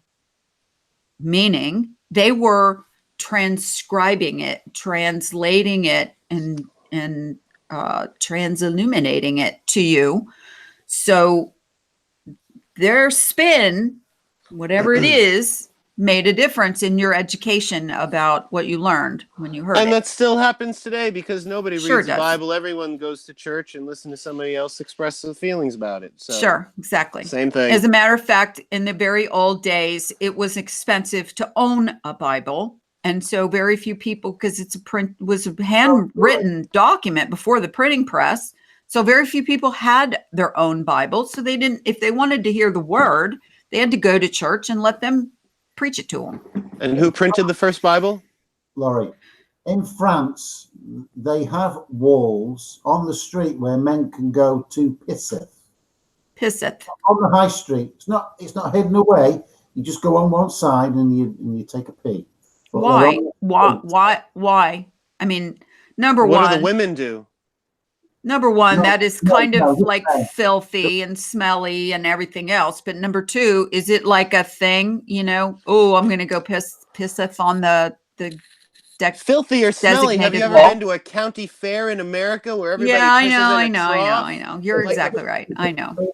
Well, they were there when I was there in France on my motorbike. Did you pisseth, Lawrence? I didn't pisseth upon the wall, but I observed the pisseth wall that people pisseth against. Because you could see. Say they that piss 10 it- times fast. Don't they pisseth on the Blarney Stone as well late at All night? right, we have gone to complete and utter Oh my degradation God. at this point. It is time to end this conversation. You guys have taken it to a new low. All right, so thanks everybody for joining. I can't do it. Filipe, I hope you had a nice time, and I hope it wasn't too much pressure to talk. You didn't get to talk very much, and so next time when you come back, you must talk more. Okay, promise. And you did an excellent job with your English, so I commend you for that. You was very fluent. John, Laurie, yes. Can I say just something before I leave? Sure. Because one of the things that, for me, in my personal experience, that proves we live on a simulation. I noticed at first are coincidences. I noticed at first when Lawrence had his dog with him. Laurie, you call his name, the dog's name. What's your dog's name, Finn. Lawrence? He's called Finn. Finn. What if I told you that I have a cat exactly with the same name? Oh, see, I love coincidences because there is no such thing. Well, we had a coincidence not so long back, Filipe, when I found the giant's finger, and I noticed something was funny about Laurie's finger. She got a big sticking plaster on the very same forefinger that I got from our giant's finger, and I thought, what's going on here? Our subconscious mind realised it, but it was only after the show that God, I brought a finger onto show, and you've got something up your finger. How weird is I almost that? cut the end of my finger off. Yeah. Well, okay, so coincidences, they aren't. Okay. I used to love coincidences, but they're not coincidences. They're recognition of those kinds of glitches. That's all they are. Is Lawrence flying there's his probably plane? 1,000 Lawrence of is those. flying his plane. Yes, he probably is. There's probably 1,000 of those kinds of things that happen a day that we miss. Okay. it's the ones that we connect to and that we recognize that we call coincidences. But I sometimes set out in a day, for example, I'll decide I'm going to look for a number like 11. And man, I'll see it everywhere. And if I wasn't looking for it, I probably wouldn't notice, just like Where's Waldo? But this one day, I mean, I started laughing in the car. Tears were running down my face. I couldn't hardly see to drive. There were so many 11s. And they were just like, this car goes by and it's got, you know, one of those magnetic stickers things on the side for advertising his business. And it was 1111 something street, like Washington Street. It was 1111. And I was like, yeah, there's 4 of them right there. And then it just became, you know, the clock, the radio. Somebody said 11. I mean, it was just, it was bizarre. And I finally just went, okay, that's it. Enough. Stop with the 11s. Is that you? Is that you, or is that the Matrix? Well, there you go. Was I manifesting them because I was looking for them? Or that's the fun of it. Or was my angel throwing them in front of me at every opportunity? Like, yeah, here's one, frisbee that one right in here, and here's another one, and looky here, you know? And so I just don't think anything is coincidence. I think it's manifestations that we, you know, notice. So, but that's just me. I used to be a big coincidence person. And I remember one of the books that I read early on in my, you know, probably I was, you know, maybe in my 30s. The Celestine Prophecy was the first book. And the second book was The Celestine Vision. And it was a book, it was trying to, you know, sort of wake you up to your best inner ability self kind of thing, you know? And one of the stories in there or exercises was, okay, here you are, you're on a path and you come to a fork in the road. And this path, when you look down it, is all dark and dusky, sandy, rocky, no foliage, but it makes a bend and goes off like that way, right? And this path is lush and beautiful, and the crepuscular rays of the sun are shining down, and the birds are singing. And now you have to choose which path you're going to go on. Okay. Now, naturally, you would go, well, not hard to decide. I'm going down that way because that looks very inviting. Okay. But the truth could be that right around the corner, that path turns into rocky, dusky, and craggy all the rest of the way of the path. And right around this corner might turn into lush and beautiful and wonderful all the rest of the path. So by first glance, you're not supposed to make a decision based on your first input. You're supposed to stand there and wait for the energy of the path to draw you to it. Okay? That's one of the lessons. So it kind of worked for me, because damned if you wouldn't be pissed off if you took off down this beautiful path and then the whole rest of the journey was just shitty, okay, and never got better. And opposite this way. So you can't always tell what's around the next bend if you can't see it. So use the energy of the matrix to draw you to the correct path. And therein goes the coincidence thing. It's a pretty cool idea, isn't it? Yeah. You probably never thought about it that way before. I never did till I read that.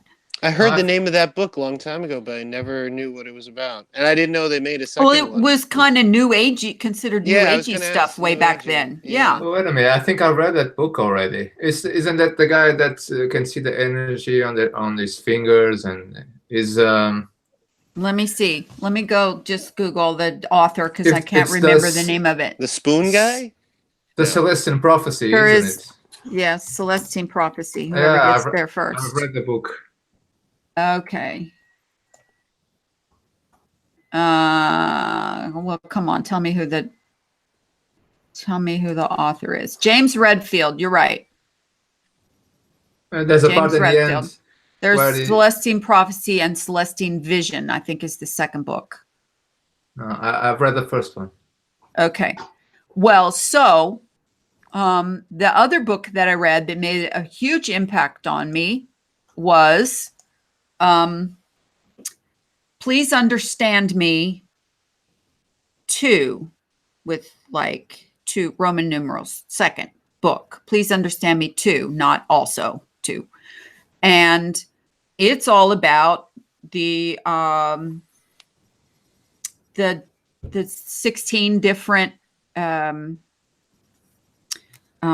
temperaments that all of us can be lumped into, and it basically teaches you about all the different types of people, and introverts, extroverts, judging, non-judging, feeling, non-feeling. It's all these different makeups of people, and you take a test and you fit into one of basically 16 categories, breaks down into 4 types, and then breaks down into your subtype.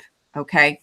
And it was very, you had to do a lot of introspection to be able to, look into yourself and answer the questions honestly, and then discover who you are.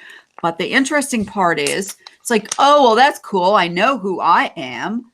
Why can't I get along with so-and-so or so-and-so? Okay. So then if you go and figure out what type they are, then you can read about them. And then you go, oh, well, there's I'm an introvert, they're an extrovert, or I judge based on concrete abstract thought and they judge based on concrete thought.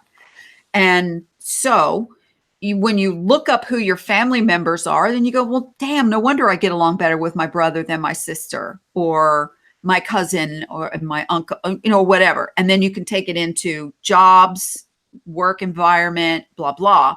It just helps you understand the different coding of different people.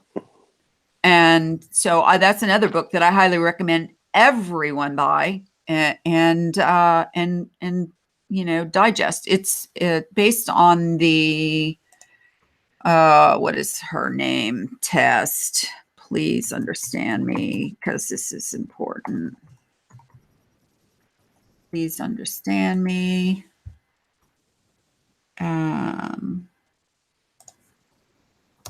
Come on. Here we are. Kersey wrote the book, but why would you not have that in the very beginning, you idiots? The test.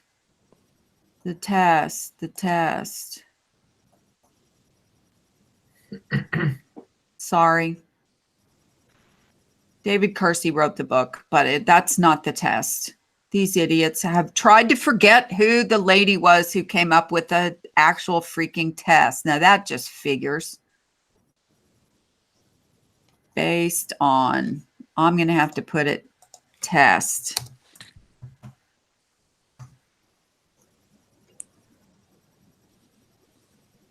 Oh my God, they're calling it the Kersey test. It's the Myers-Briggs personality test. Unbelievable. There's a change.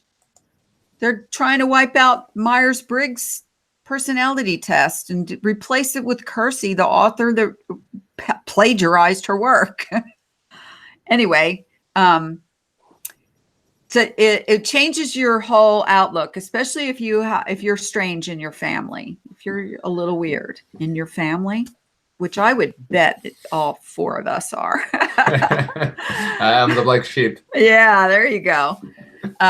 Okay, enough about that. All right, so thanks you guys hugely for hanging out, and thanks everybody for listening, and especially if you got this far, you might want to take this in a couple of doses. Thanks again always to our podcast listeners, and thank you to everyone who sends me comments, even the crappy ones, because it's always I get a kick out of hitting the delete key sometimes. And you guys take care, and we're going to do this again, hopefully within a week. Okay. Are you down with that? Okay. Yep. Yeah. Okay. All right. Yeesh. Have a good evening. The rest of it, especially you guys in the UK. Night. Yes. All right. Talk Good to you night. soon.